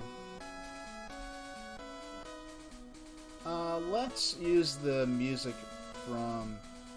Actually, I don't have my audio capture set up for using game music, so we'll just stick with the my playlist of hold music here. Okay, so we'll set it for... I'll be back in 6 minutes. And then we'll be back for... We're going to finish this and probably move on to Mario Pinball Land, so... And if I didn't do this, I'd have to end the stream pretty soon, because out of physical fatigue, so excuse me. I wish I could stream for like 5 hours like people do without getting up, but I'll be back soon.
am back. Alright. Let's see how I feel in another hour. And get back to the game. Yeah, you know, it's almost unbelievable when I leave for like 6 minutes and I come back and there's still actually the same number of people watching, and it's like, well, thank you for sticking with me. Now, Luigi starts pretty far off from where I need to be. You know, it's one missed line of dialogue. Oh my gosh, already. Come on, don't do this to me, Bowser Kid. And, like, I think it's called Koopa Kid. And that's annoying because in the Super Mario Bros. 3 cartoon, the Koopalings were called the Koopa Kids. And so there's, like, Bowser Jr., which is, well, the Koopalings were originally the children of Bowser. Then there's the Bowser Jr. was introduced flat out of nowhere as a plot twist in Super Mario Sunshine. And then there were these Koopa Kid characters that started appearing in Mario Party 1, I believe.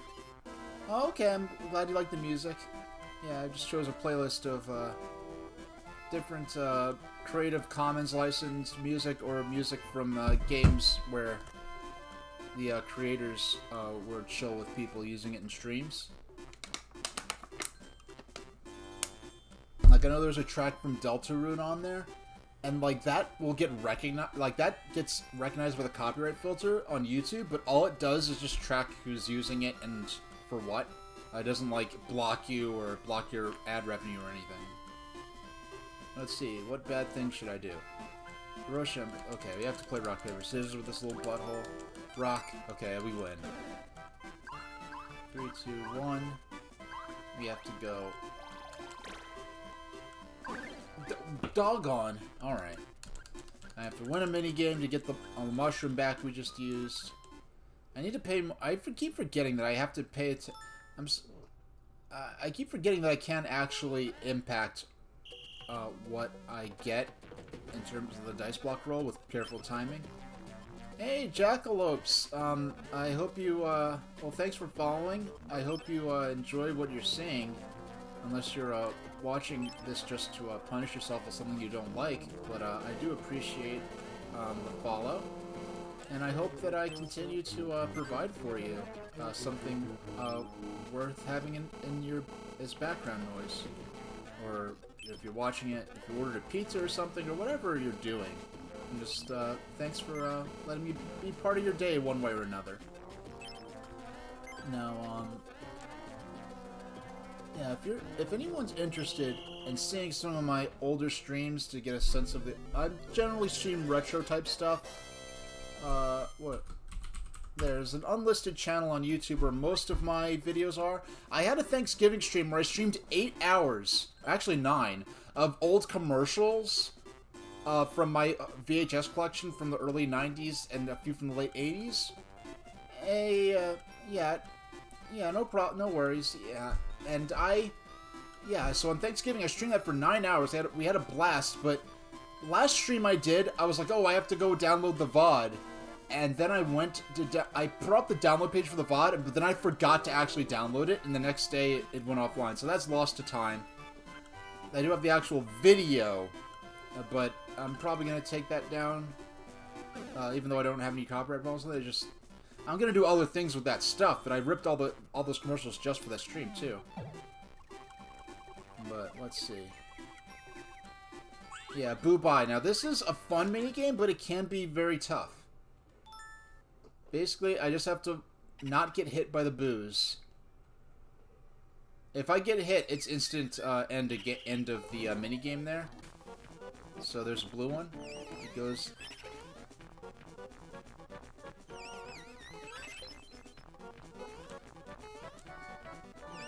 So we got rid of one and another.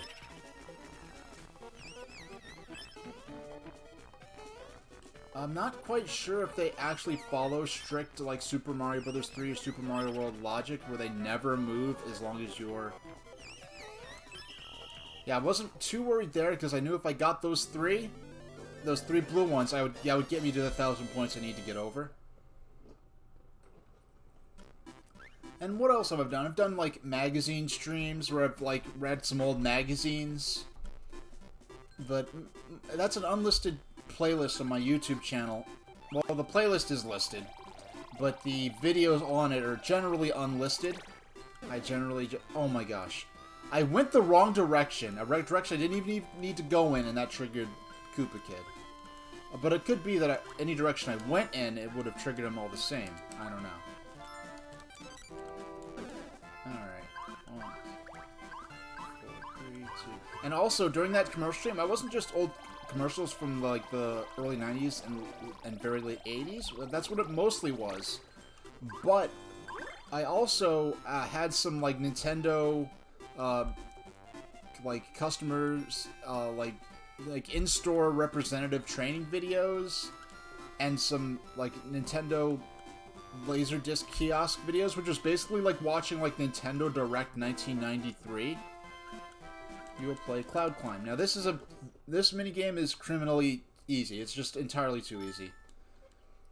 I mean, I guess you'd rather it be too easy than be too hard. Now, I have 60 seconds.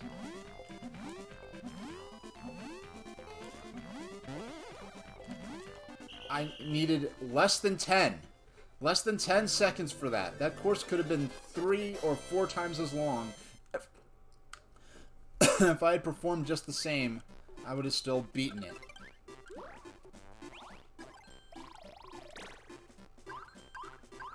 Four, 3, 2, 1. Now we have to play a doggone Bowser Kid minigame. Oh, okay. I wanted this game to come up. This is the game that I could beat with my eyes closed. And I actually did it on stream. I closed up my stream last time by playing this minigame with my eyes closed. Now, I'm going to... yeah, I'm just going to close my eyes. And I'm going to block my hand with the controller, too.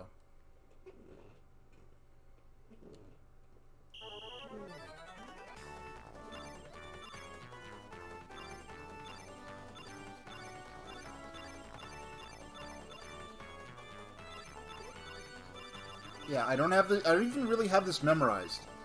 Well, I might to a small extent, but I need to get 1,000 points. It does not matter how many obstacles I hit. There's no time limit. I don't get taken out if I... they should have had it so if you take like 3 hits you lose or something like that. I very likely may already have enough points to have won the game. Yeah, all I have to do is hit up and down in the D-pad while trying to and get as many rings as I can until the game stops. And I cross the finish line. I mean, I'm hitting a lot of stuff. I could hear that. I actually lost! Wow, I actually lost. I kind of was not expecting that. Because last time I did, in fact, win. He lost, so I get to take a mushroom. Alright, mushroom challenge time. Spin the wheel.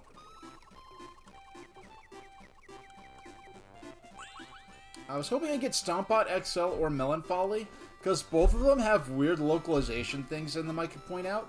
And plus, they're both games I hadn't played before today in the stream. So, but we're doing good. This is a minigame. I know I've said this before, I remember this being a game that I was like, oh, will I win or not? I'm not sure. Where I would get taken out sometimes, but since I've started, you know, in this stream, which is... there were a couple of periods, like, after, like, the 9-hour Thanksgiving stream, I did take, like, a couple of weeks off or something crazy like that. But, so this game has taken a lot longer than games typically take. I usually don't spend this long on a game that's, like, for a while I was grinding versus Pinball and trying to improve my high score, which I will go back to occasionally. Until recently, what I always would do was have one shorter game, like an arcadey type game I'd play for like a half hour to an hour, and then switch to a different game. But this time, but lately I've been just doing single game streams, and I've been enjoying it. But when we beat, I mean if, I say if, but when we beat this, I'd be very shocked if we did not beat this within the next like 20 minutes. Or no more than the next 30 minutes or so. Oh, he appears too much. He appears with way too much frequency. Warp me, please warp me someplace useful. Wow. Okay, that was perfect. He actually, that saved me probably about maybe 5 or 6 minutes worth of gameplay. Mushroom Condom, I like to stop here. Yes. There we go. The secret basement where the Bob-omb Mafia boss lives. Oh, it's King. It's just King Bob-omb. I forgot how he was depicted. It's flat out King Bob-omb from Mario 64. Hey, how did you find me down here? My name's Big Bob-omb. How you doing? I mean, it's weird having Big Bob-omb talk with this, like, stereotypical Brooklyn voice, whatever. Now that you're here, what do you want? Let's talk. Now, I don't know if I just get it just for talking to him, or if there's a minigame I have to play. Well, just relax. I'm not going anywhere. That fiery look in your eyes takes me back. Hey, I know, you want to play the dice... Oh my gosh, it's a gambling game. Of course it's a gambling game. Alright. If you beat me, you get... How about it? You want to play or what? Yes, please. Unless it's an actual, like, unless it's not a proper minigame. If you get the... Okay, if I get the higher number 3 times. Alright, so this is like an actual custom-made minigame for this. This isn't so bad. I thought I was going to have to play a casino game. 10. There's no way I could beat that. Mine's bigger. Ha, mine's bigger. 5.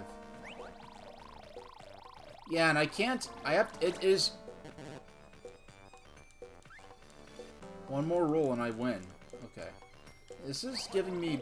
This is truly random here, so... Okay, so it's not rigged. I do have a chance to... I haven't even started yet. 4. 9. Hey, I'm making a comeback. Why is... It's interesting how it says A is... Press A for dice block, not press A for hit block. I don't know, it's just a weird language choice there. Haha, you're not half bad, kid. Ha, I lost. That's incredible. You're something else, kid. Great job. Like I said, here's a gadget. You got the stress press. With someone like you in our gang, that Bowser wouldn't act so tough. See, this Bowser guy showed up recently. He's been making a real mess in town. Sorry, crankiness comes with old age. You know, it's funny, in Mario 64, this character was a follower of Bowser, and I mean, he talks like he's effectively being a different character, just using the Bob-omb King model or concept from Mario 64. Lots of really obscure Mario characters in this game, and some completely original characters that never appeared in any other Mario game before or since, unless they're in some of the Mario Party games that I've only really played 1, 2... 1 and 2 I know best. 3 I played a little of. And here's the last challenge opening. What? You've completed 49 quests? You don't know when to stop, do you? It's time to battle over the last gadget. Bwahaha.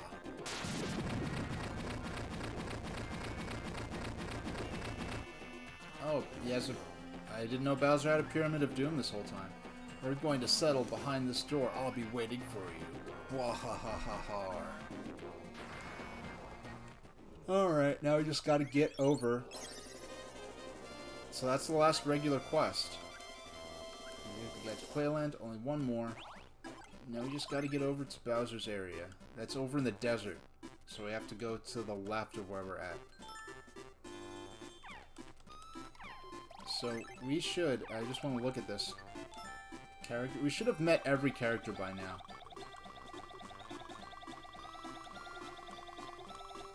Yeah, we've met every single NPC on the board game map. So now, 2, 3, 4, 5, 6, 3, 2, 1. 1, 2, 3, and nice. We're gonna get there with 4 mushrooms to spare, and we shouldn't have to use any mushrooms once we get in there, which will be nice. Play a boss. Let's stop here. Yes.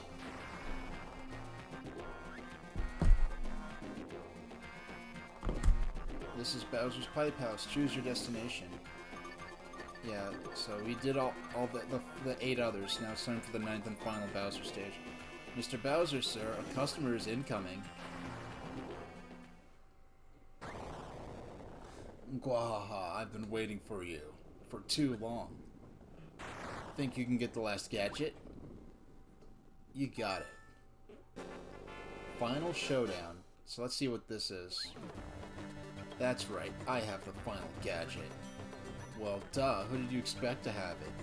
Beat me in battle and it's yours. Gwahaha, time for the final battle. Let's do it. That's my line. That's my line. Gwahaha, now that's the fighting spirit. Isn't it great to have a solid rival? Okay, so it's gonna be a game here. Nobody can out-thump Mr. Bowser. Game Trap 4. Drop all the Koopa Kids off the screen. How many Koopa Kids will be in the game? Alright. Come on, low number, and hit. 44. Okay, I'll set the number of kids to 44. No problem, Mr. Bowser, sir. Let the minigame begin. Gwahaha. All reds. Okay. A is for blue traps, B is for red traps, right trigger is for all traps. Open the trapdoors to make the Koopa Kids fall all the way to the bottom. Alright. And I guess I can't let them touch me. That's what's going on here.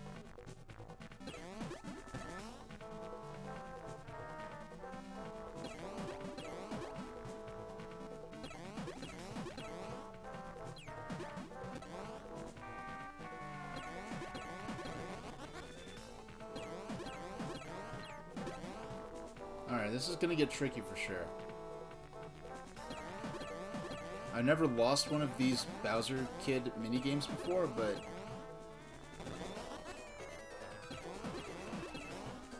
And it's so, like, kind of... It's kind of weird just how many... Because there's... Because I was getting into this before, but I sort of, I guess, got sidetracked in that train of thought, but... So there's... That was perfect timing there. Because there's Baby Bowser, who is adult Bowser that we know when he was an infant. Okay. Oh, you can only... okay, so you can only let him get to you once.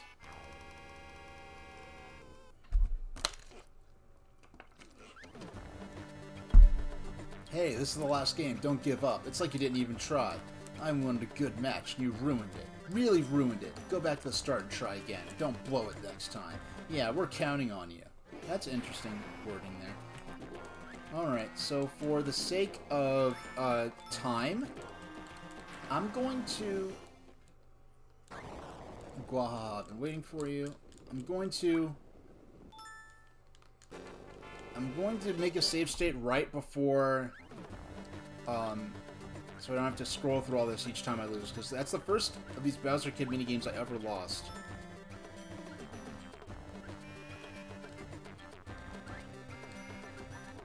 Okay. Okay, so we're just gonna make the save state here.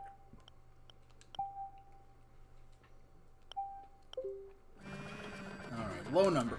Oh, 45. I don't know if I can get lower than 45 or what, but I'm doing... It's not so bad. Let the minigame begin. Gwahaha.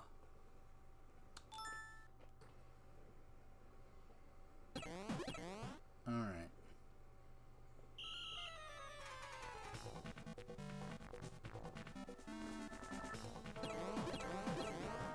Yeah, because there's...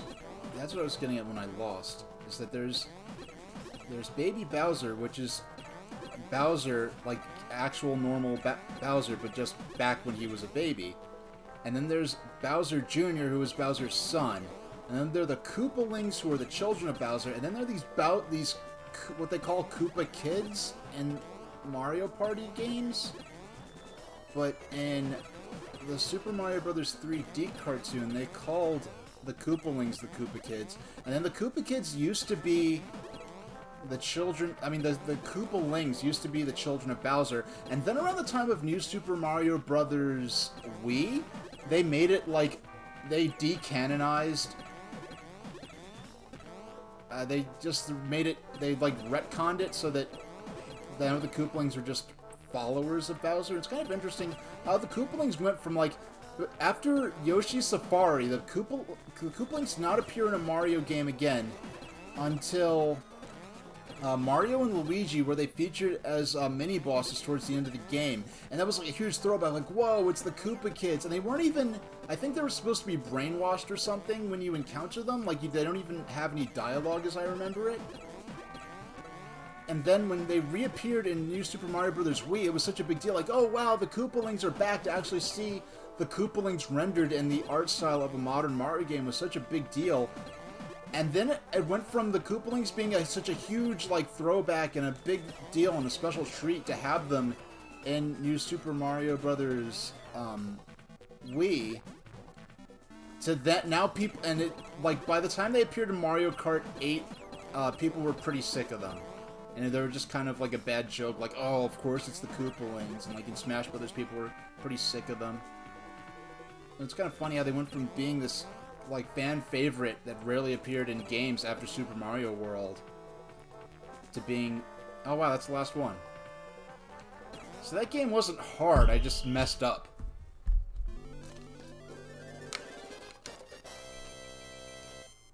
Didn't even actually have to use my save state, and that is the end of the game right there. I lost. Say it ain't so. Gwahaha. Gwahaha. What's wrong, Mr. Bowser, sir? Gwahaha. Gwahaha.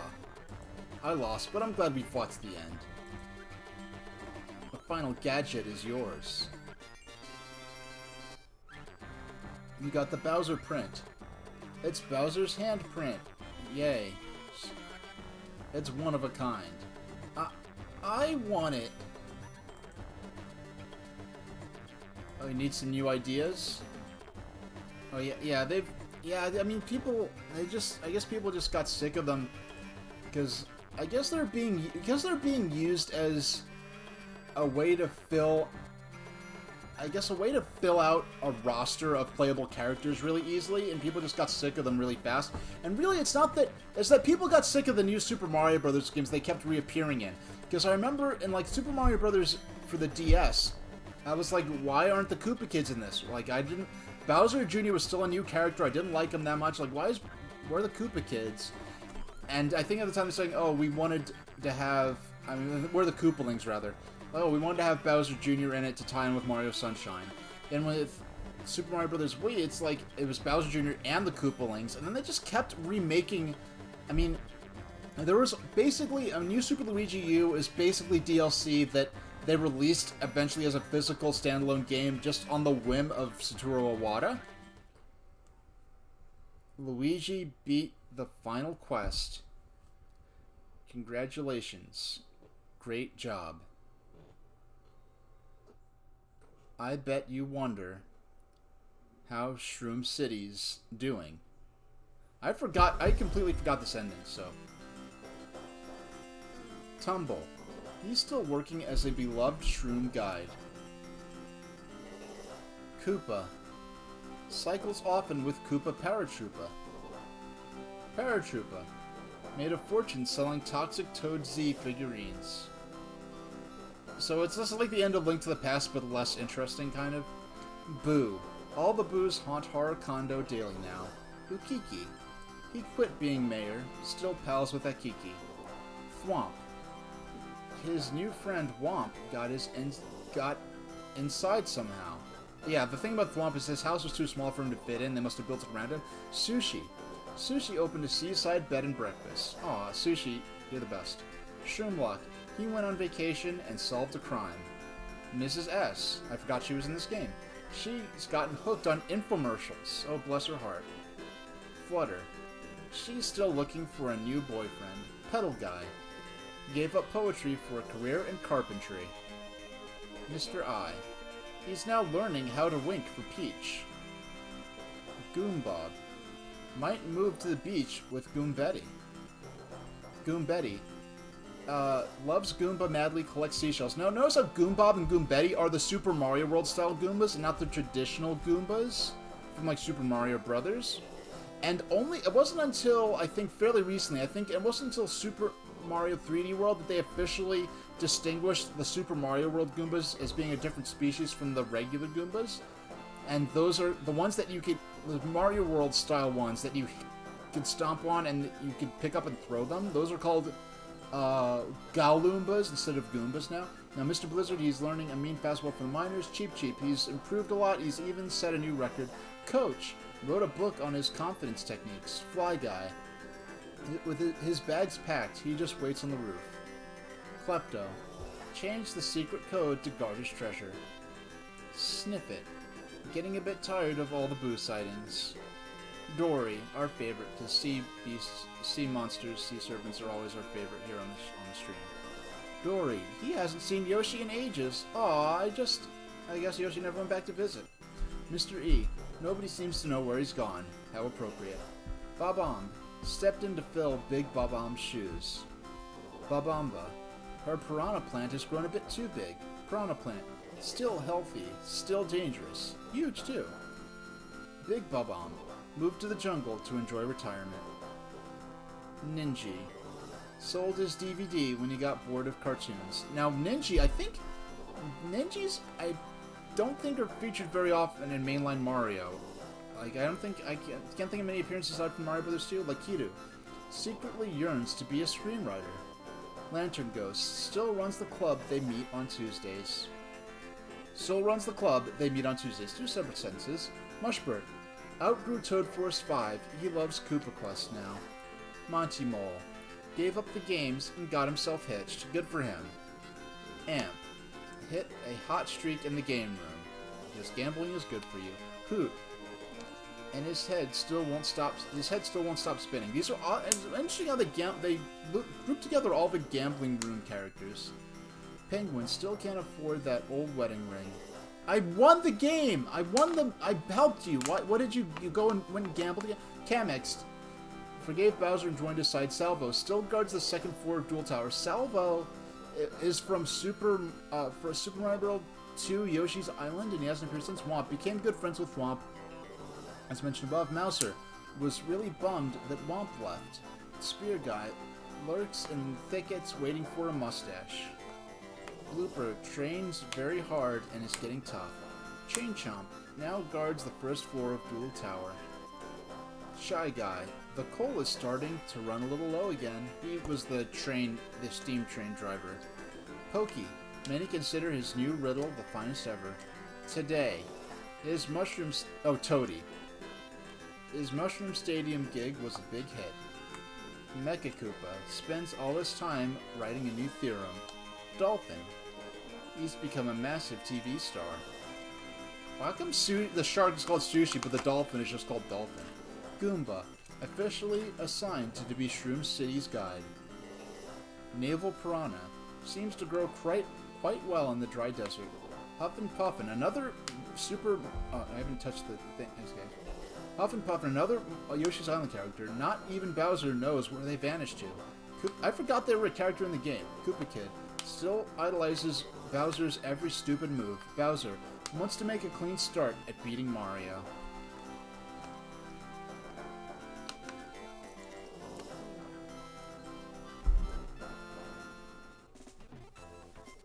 Minigames earned, Trap Floor, Gadgets earned, Stress Press, and Bowser Print.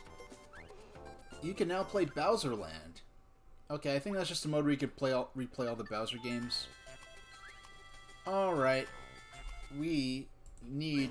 Welcome to Shroom City. Now, there's minigame attack modes, and those are the game modes that I've had the most fun with.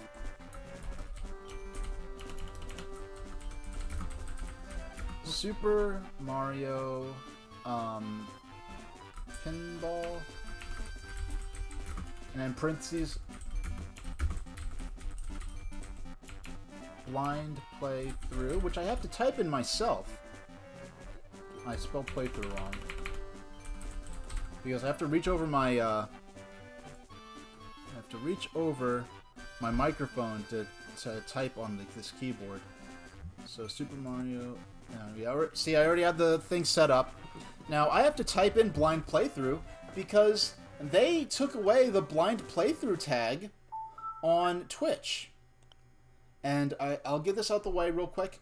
Um, uh, Borderline controversial, potentially political. I just have to get this off my chest because this is the first time this has come up since I've talked about it. I want to make a YouTube video about it. Probably never will because I have better things to do.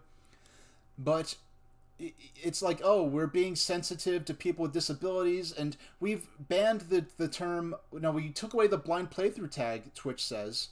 I'm going to go to my full screen. No, actually, I'll just leave it like here. Yeah, Twitch says they took away the blind playthrough tag out of respect to people with disabilities. And because we wanted to listen to people with disabilities. People with disabilities have been asking Twitch for specific tags for years. And I've watched this happen, and I've been a part of it, pushing for tags like, autism, for like autistic streamers, and other things like that. And the most Twitch has ever responded to is, oh, we'll look into it. And months, years pass, they never actually enacted. All I do is add those tags for the disabled gamers who've been asking for them, because like for certain groups or certain segments or categories of people, like such as the LGBT plus community, have their own tag on Twitch, and other people have, for instance, people with disabilities have asked for, oh, could we get some tags too? And Twitch has not responded to that. Something as simple as adding a tag. But then they take away the blind playthrough tag out of sensitivity to disabled gamers, and they want to pat themselves on the back for that and have a press release and give themselves positive press for that, for going through the motions of appearing to cater to disabled gamers and their sensitivities and their needs and their requests, while for years ignoring the requests of sensitive gamers to add a few tags.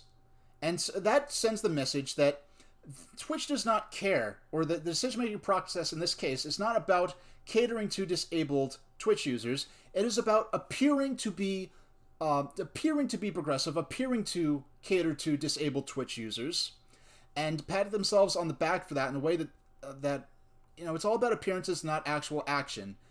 And one thing I especially don't like is that this is sending the message to a lot of non-disabled people who are upset. Why did they take away this tag? Why are they catering to making this optics-motivated move that could be perceived as having a certain political slant, which is unfortunately the case. And it's sending the message to people and who might not have previous experience with this, is that catering to disabled gamers, or catering to disabled people in general, isn't about providing accommodations for people with disabilities. It is about taking things away from everyone, including people who don't have disabilities. And because if a younger user or someone familiar with the site gets exposed to this type of behavior out of, like we've seen with this Twitch decision, the next time there's possibly a candidate running for office who is making, disability advocacy and disability rights part of their platform, or if there's a law about disability law and disability benefits or advocating for disabled people, they might say, oh, it's that disability crap again. They're trying to take things away from me so that other people can feel better about themselves. I want to keep what I have. I don't want to lose anything. And that's I think the dangerous part about making optics motivated empty moves at providing the appearance of providing for disabled people instead of actually doing things that help them. You don't want to help them. You want to do things that you could easily use to be an example of helping them. So now that rant is out the way, okay, we could switch to Mario Pinball Land. Let's play for a half hour. The volume shouldn't be so high on this. We'll play for a half hour and call it. So excuse me, anyone who wasn't interested to hear that. We're gonna go back to chill times. Oh, excuse me. I did not mean to do that. I did not mean to do Mario vs. Donkey Kong. I'm a little distracted still. That's the last thing I intended to do. We'll play Mario vs. Donkey Kong some other time.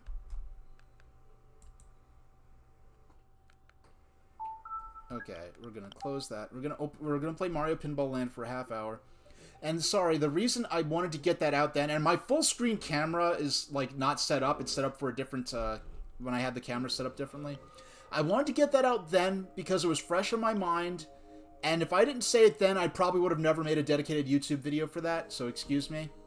We're going to go into Mario Pinball Land. Now, the volume shouldn't be so different. Now, I've never played this before. I almost bought this back in the day. I just happened not to buy it. But, I mean, I had my black Game Boy Advance SP, which was a very rare color in North America. I had to import it from Japan. And the black Game Boy Advance SP was a very cool looking system as being an image-conscious teen at the time. And I had so much faith in Game Boy Advance and Nintendo. I just enjoyed, you know, I just enjoyed having the Game Boy Advance SP, the games for it, being an advocate for portable games at a time when a lot of people really just sort of took it as, you know, sort of a side dish, not something to be taken too seriously. And something... Oh, wow, look at this. What is this weird quasi-FMV thing?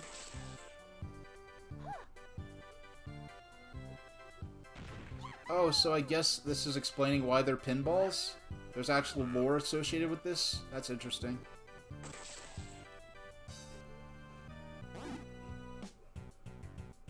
Do I need to turn... I feel like I need to turn the volume up a bit on this game. I'm going to turn the volume up a bit. Let's go! Mario Pinball Land! So the story's definitely lesser than Mario vs. Donkey Kong, which I had played before this came out, and this game was part of the reason why... Oh wow, they're using the Mario 64 style font for this high scoreboard. That's interesting. Now, I don't know if this is kind of an adventure kind of thing or a more arcade type thing. I don't want to see too much of the game before I start playing, but I almost got this game. I heard very bad reviews of it. I was like, how bad can this game possibly be? I mean, it's a Mario pinball game. It's gotta be fun. But I've heard nothing but bad things about it, really. And one thing in the back of my mind that I didn't consider until just before I started streaming, there was a Mario Brothers pinball machine at, it was Super Mario Brothers Mushroom World. It was called Super Mario Brothers Mushroom World. That was in, Chuck E. Cheese growing up. Yes, it's a very rare game. I think only like 500 or something of the games exist. And it just occurred to me that I probably should have looked at the manual for this. Oh, I could buy items. Let's buy the one-up mushroom. Oh, I don't have enough coins for that. Okay, I don't have enough coins for any of this stuff. And I know this game's probably not that good. It doesn't feel good so far.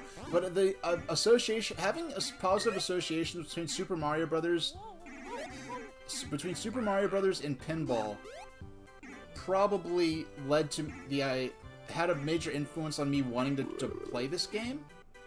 And then I heard that this game that Mario Party Advance has a lower Metacritic than this, and this is very annoying. I keep going into the shop when I don't intend to. And I don't even have any coins yet, so there's nothing I could do. Alright, so I lost there. Ball bonus. Oh, wow, they use a lot of Mario Sunshine sound effects going on here.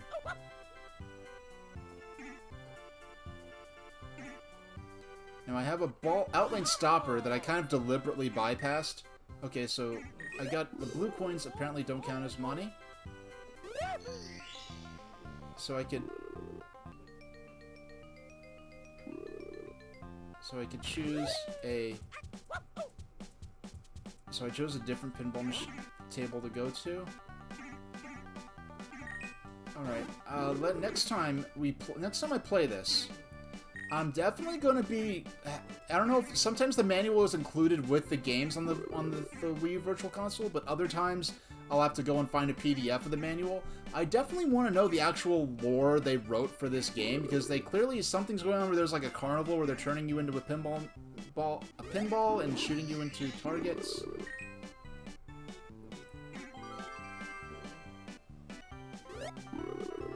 Oh gosh. Alright. Well, why do I have to press A? And like the CG, like the Mario vs. Donkey Kong also has like a quasi, like a CG almost FMV type cutscenes to it, but I feel like that worked a lot better. And the reason I wanted to pick this game is because Someone mentioned in chat when early on in playing Mario Party Advance that apparently this game has a worse not that I genuinely care about Metacritic, but apparently this game has a worse Metacritic score than Mario Party Advance. No, that Mario Party Advance has a worse Metacritic score than this. And after like 15 years pretty much of hearing nothing but bad things about this game, I'm like, there's no way Mario Party Advance is a worse game than this. And so that's what made me interested in trying this game.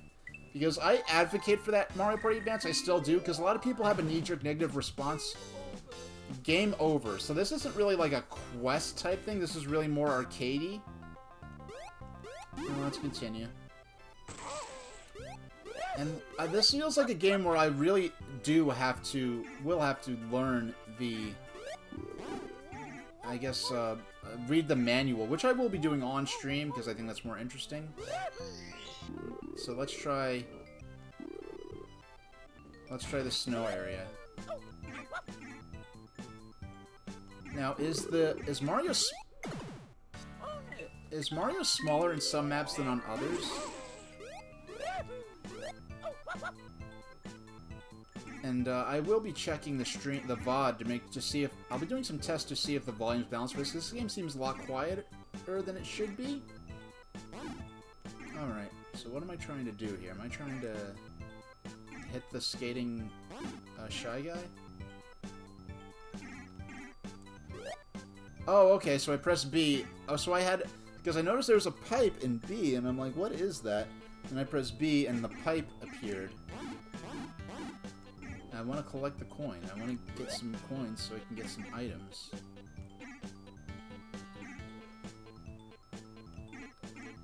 Okay, the coin only lasts for a limited period of time? But... Oh, wait.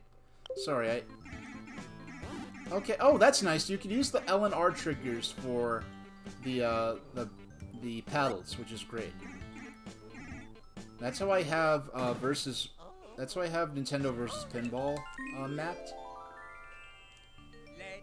I mean, the Mario Sunshine sound effects are a nice touch, and Mario Sunshine would have been the most recent mainline Mario game at the time this came out.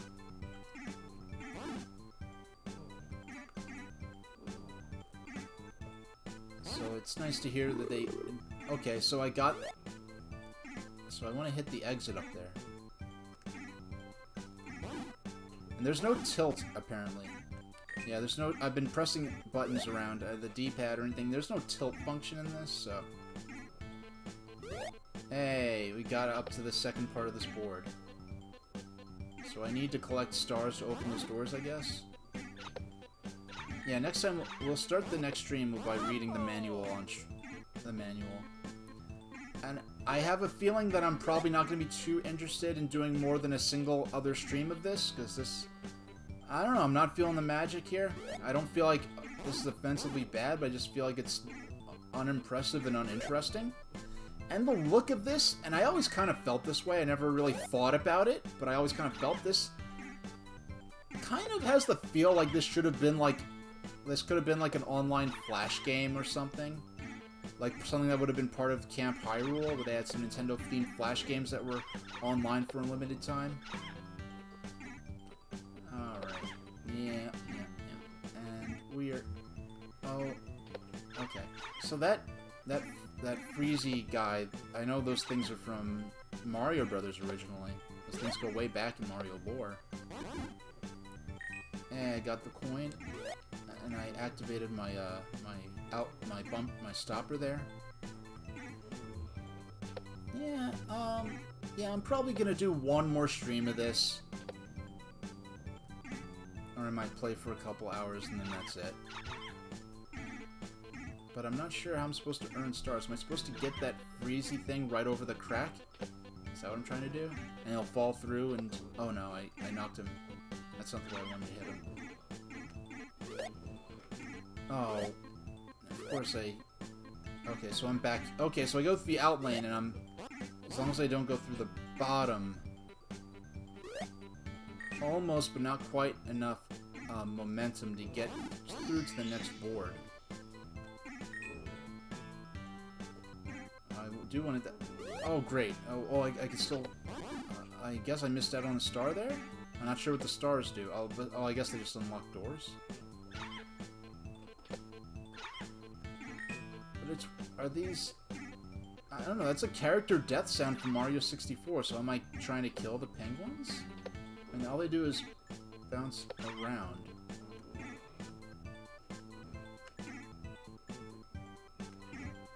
Alright, and... There we go. Almost.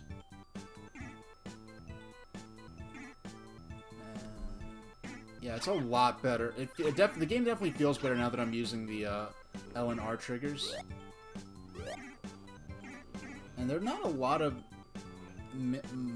Game Boy Advance games I can think of offhand that use the L and... Oh, shucks.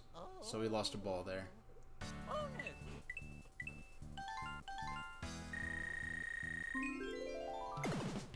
Game over. Alright, let's keep going.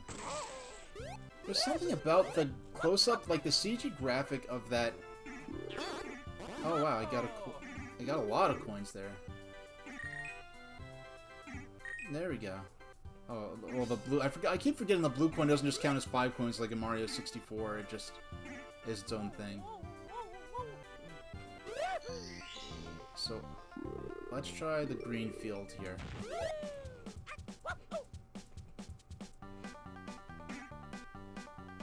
This like sort of country, farmy sort of music.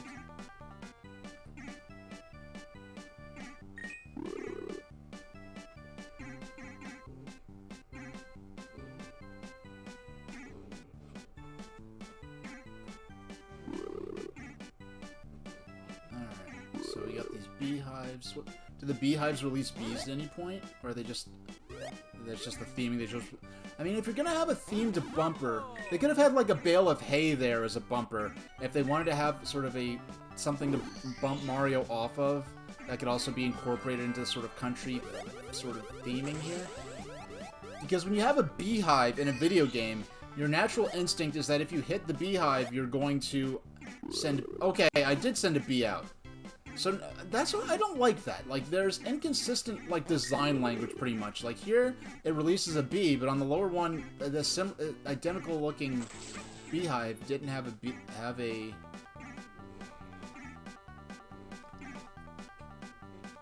I don't know. I mean in terms of Sonic versus Mario, Sonic Spinball's got everything going for it. I feel like Sonic Spinball feels like I'm playing in Sonic's universe, whereas this just sort of feels like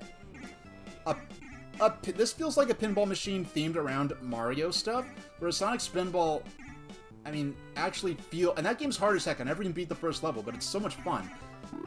But Sonic Spinball feels like I'm playing as Sonic in Sonic's world, whereas this feels like I'm playing a Sonic-themed pinball game. And for those two, just based on that, Sonic Spinball's already got the better game. But then this isn't... I mean, Sonic Spinball is like 2D, right? It's just not... But this is trying to simulate an actual... The look and... the angle of an actual three-dimensional pinball table. Man, I might... Okay, so I think my next stream... I'm gonna play maybe an hour of this, which I'm not very impressed with, but I'm gonna give it a fair shot. I'll read the manual as much as I need to, and we're gonna read that on stream, and see if there's anything interesting or amusing, or if maybe learning some of the rules to some of these obstacles and objectives makes it better. Makes it a better experience. And if it... I keep forgetting. I'm so used to playing pinball for Nintendo versus Pinball, where you cannot pause the game since it is an actual arcade game, that when playing this, even though it's a different game, it kind of got me. I kind of just used to playing pinball and not stopping until I lose. Oh, so I have 16 coins, and I can't afford anything, so... Oh, that's only 10 coins? I already have one, though. Not only do I have one in stock, but I have one that's already active, so... So So what controls how many bees? Like, I was afraid I'd get damaged if I hit the bees, but it seems like they're not a problem. Yeah, maybe learning the rules might make this a little better, but as far as actual gameplay, at least an hour of Mario Pinball Land, and then the rest of the stream, if I still, like, and then I'll play, like, an hour of Pokemon Pinball, which I actually did not start playing until I never played Pokemon Pinball for Game Boy Advance, specifically Game Boy Advance, Pokemon Pinball Ruby and Sapphire. I did not play that game until 2013, when I got a job at, basically I wanted a game that I could play on that for Game Boy Micro, because it was smaller than my DS, and I didn't feel like, or 3DS, I didn't feel like bringing that around. It was just a more bite-sized game I could play during like a 9-minute break from when I was working at the dollar store. And so I have, wow, it's a Koopa Troopas with blue shells. That's actually not something you see very often. That's pretty cool. It's nice to see. I got the thing I'm most excited about in this game so far is seeing Koopa Troopas with blue shells. Modified Mario characters on deck. Alert Nintendo standards and practices. This rogue third-party licensed developer has made a Mario game with non-standard characters in it. Yeah, I've never seen Koopa Troopas with blue shells before. Extra ball! I mean, they're the blue spike shells in Mario Kart, but you never actually see Koopas with them. And these aren't even spike shells, they're just normal. It's just a blue colored shell. So that's interesting. Oh, and I think they're blue. Are they blue shells in New Super Mario Bros. For DS? I have not played New Super Mario Bros. For DS since 2006. Now I'm at the top of a board for the first time. I want to use my blocker pipe now. There we go. And if I now I just gotta grab the star. And alright, got the star. Did I beat the level? I'm still playing. What am I trying to do now? Oh, I just keep doing this, I guess. Do I have to get a certain number of stars to progress the scenario?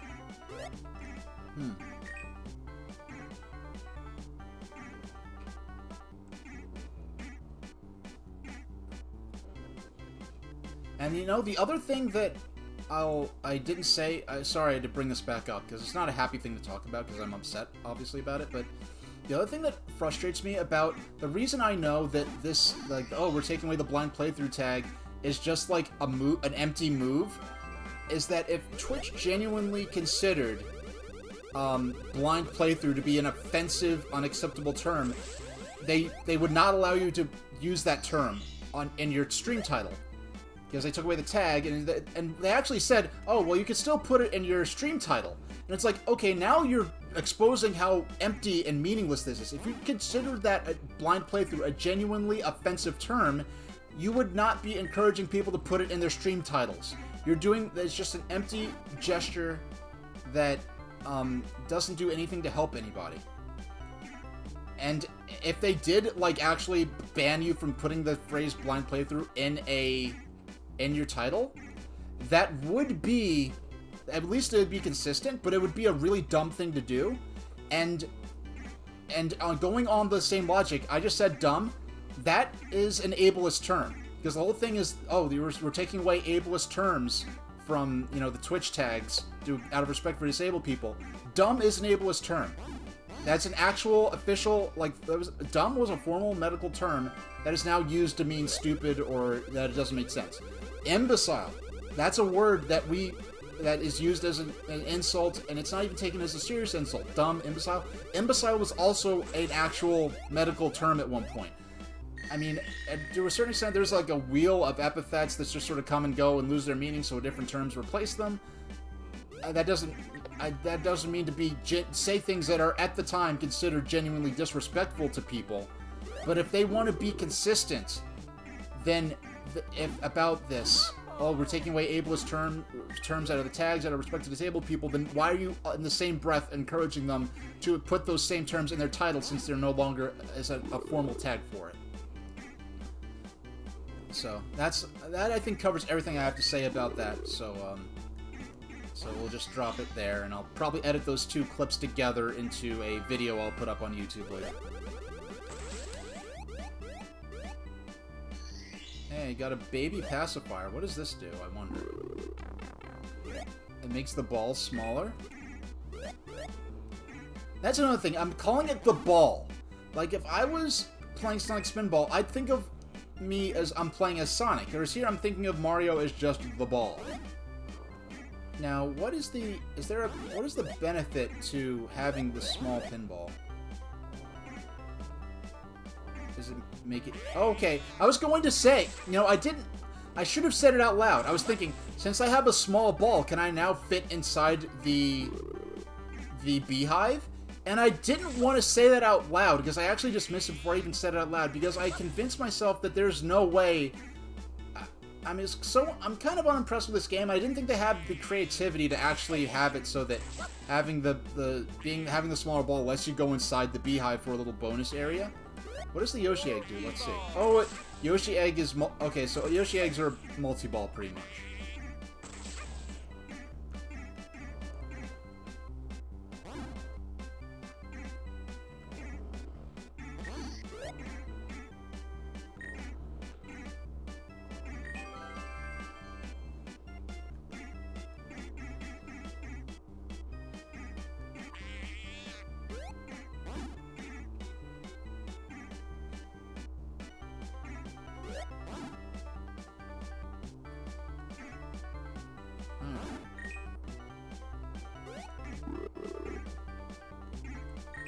Hey, we're up to the...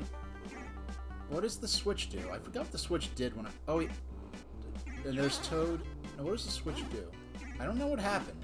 I know there's Toad... Oh, wow. Let's get to Toad while I actually have some coins. I see him waving up there. I mean, the graphics... I mean, because they're going for this 3D, quasi-CG kind of thing, it's very pixelated. I mean, it's a Game Boy Advance game.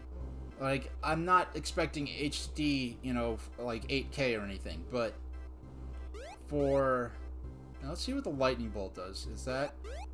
Those are all 30. The mushroom, I guess it's an extra ball. It's 100. The star is 30. Let's get the lightning bolt.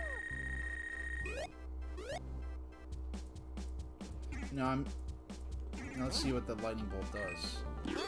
Okay, so the lightning bolt just defeats all enemies on screen. That's nothing too exciting. Now, I mean, now that I know what it does... I mean, that was kind of an experimental thing I did. Just trying things out just to see what they do, since I didn't look at the manual first. But I really probably would have sooner gotten the star than the lightning bolt, because I know the star will let me get that much closer to, I almost said that much closer to Olmec's Temple, which, for some reason I have Legend of the Hidden Temple on the mind, even though I have not watched that show in years, not since it was on Nick Gas. And I miss Nick Gas. You know, there was a point, like, Nick Gas used to have a certain amount of variety to it. Eventually, it became almost nothing but Double Dare and Legend of the Hidden Temple. Oh, wow, is this the boss? Oh, okay. I hope the music isn't too quiet in this, but... Yeah, so this isn't as bad as I heard so far, but it's also just incredibly unimpressive. I mean, the graphics are, I mean, bless them for... This is... The sprite work on PD Piranha here. This is actually very nice sprite work. Like, they got the 3D, the depth to his model. But for the most part, a lot of these smaller, quasi-3D kind of things look kind of... Now, I don't have... That's 30? Okay, so I could buy a star. The star is less expensive than I thought it would be. So I have 4 stars now. For some reason, it's interesting. Oh, wait. Did I actually... Am I just invincible now? Because I hear the Starman theme. The reason I didn't think of... So can I just hit... Does that take out all enemies in one hit? I'm very confused as to what that actually did for me. I thought getting the star would give me... I don't know. It's like... Yeah, some confusing graphics, maybe. Like, these graphics here kind of... And Mario vs. Donkey Kong especially so. But Mario vs. Donkey Kong basically looks to me like what Mario would look like in the Donkey Kong Country universe. It's so interesting how the Donkey Kong Country games are their own universe, and Mario's never really touched it apart from some Donkey Kong Country-related characters appearing in the mainline Mario games. So I have 4 stars. I don't have enough. Okay, we're gonna leave the shop for now. Yeah, like, Mario's never really been in the Donkey Kong Country games or universe, so it feels sort of almost like a separate universe. Like, is Donkey Kong Country even canon to the main Super Mario universe, in a sense? It's interesting to me. Because you have this other universe with all these talking animals, and they are talking animals in the Mario universe, but it's a different franchise to such a great extent compared to mainline Mario. Like, to think about Mario and King K. Rool interacting outside of Smash Brothers just seems so kind of surreal. Alright, I'm just messing with my chair here. I just want to turn off the heat on the chair rest. And this massaging chair that I'm using is the only reason I could stream for as long as I do now. Normally casually using this computer and stuff, I don't have weird symptoms and problems where I need to get up and stretch all the time, and because I move around a lot more, and I think that's enough to keep the blood flowing, but because I'm sitting in this exact spot to stay in frame for the camera, I move around to the, I guess, and actually, no, I don't want to turn the massage part off, I just want to turn off the heat. There we go. And I lost the ball, of course. This is my best score so far.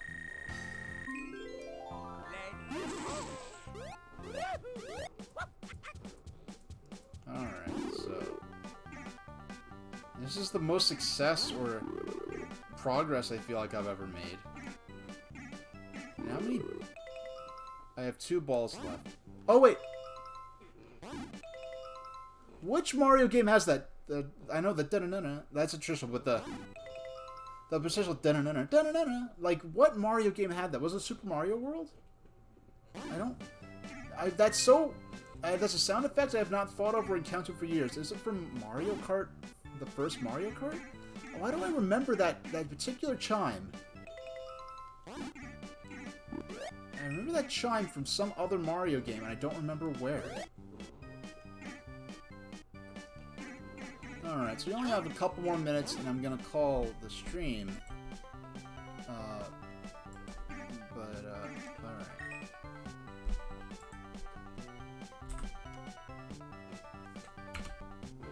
Yeah, so I'm just gonna let Mario sit there for a second while I mess with my, Streamlabs OBS, excuse me. Now that's interesting, yeah, I think... Okay, I thought I accidentally quit out of slops for a second. So I just had to mess with it, make sure everything was still running properly. So, okay, let's see how much progress... What's the question? There's a question mark I have to be... Well, next stream we do, which will be next, yeah, I guess next Tuesday, if I feel like it, after the, if I feel like it after the dental procedure, I'll stream on Tuesday, because the dental procedure's on Monday, so, yeah, on Tuesday, if I feel like it, we'll stream again. I'm not going to formally announce it in case I don't, but you can, next Tuesday at 1, you could expect me to stream again if I do, and if not, then maybe we'll stream later in the week by, like, I don't know, maybe Thursday or Friday. I'll probably feel for sure like doing it again. Wait, excuse me. Wait, next Friday...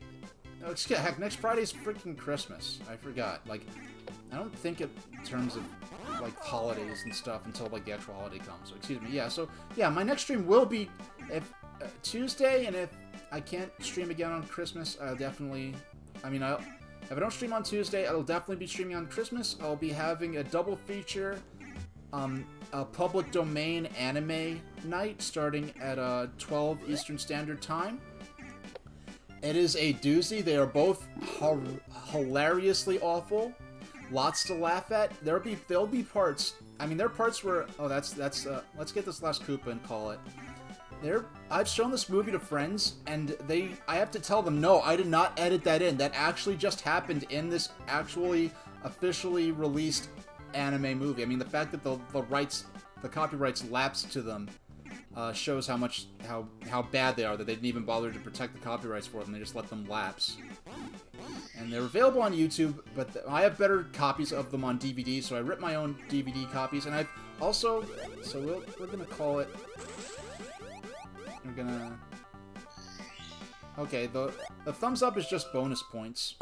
So I've ripped my own copies of the tape, and I've edited in commercials from the late 80s and early 90s from my own personal VHS collection from my childhood.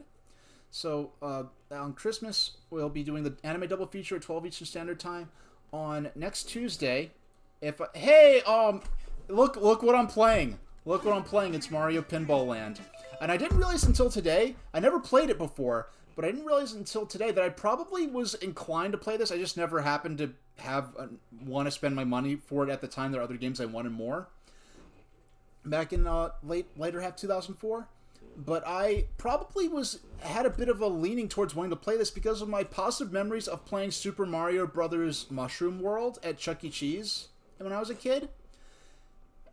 And I did not realize at the time I was playing that what a relatively rare pinball machine that was. Looking back at videos of it, looking at the playfield for Mushroom World doesn't look that interesting. I was probably more attracted to the game for the theming than anything else. But, so I beat Mario, so I'm gonna fill you in on what happened and call the stream. TurboGrafx, a fantastic pinball streamer, if you've I've never run into him before. He blessed me with his presence while I was doing high score runs of Nintendo's Versus Pinball.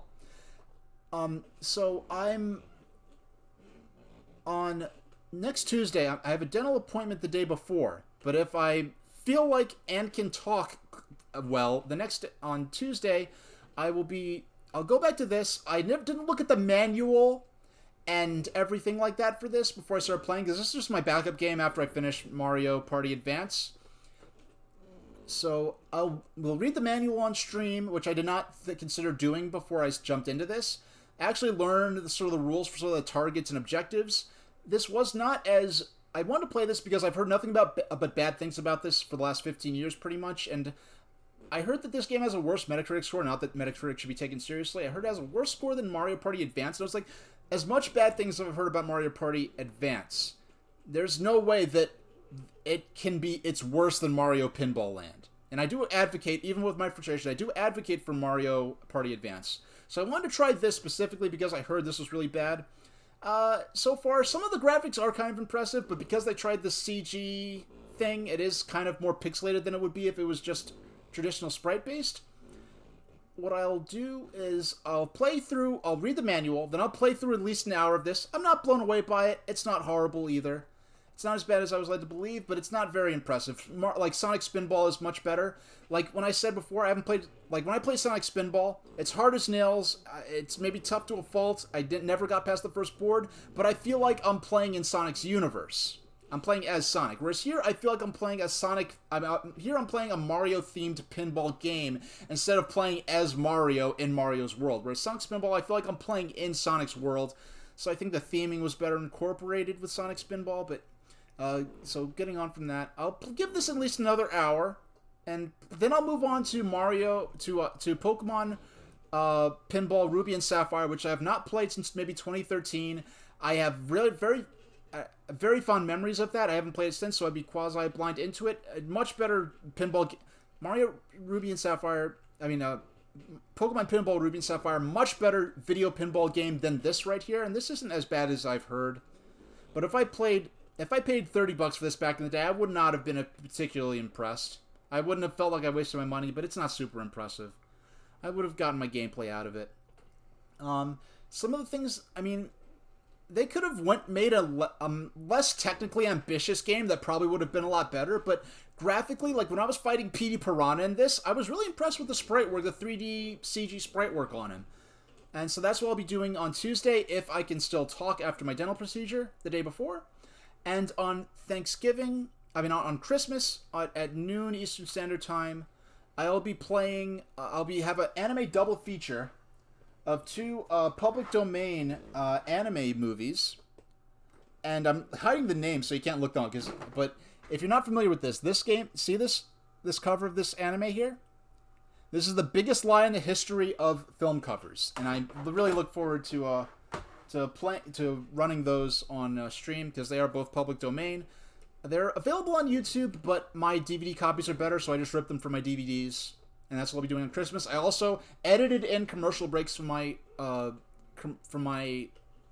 VHS collection from the late 80s and early 90s that I also used for the Thanksgiving stream. So they're both about an hour long, so it'll be like a 2.5 hour anime watching stream and commercial watching stream, which will be nice block, spend some time, do something fun for anyone who wants to watch something like that.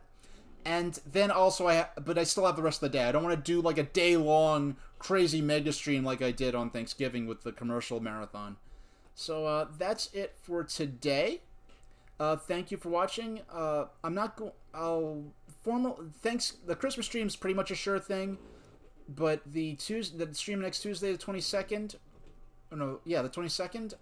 I'll do it if I'm not hurting too much from the day before from the dental procedure. We'll see how I feel. So that's it for today. Thank you very much for watching. I had a great stream. I hope you enjoyed it too, and I'll see you next time.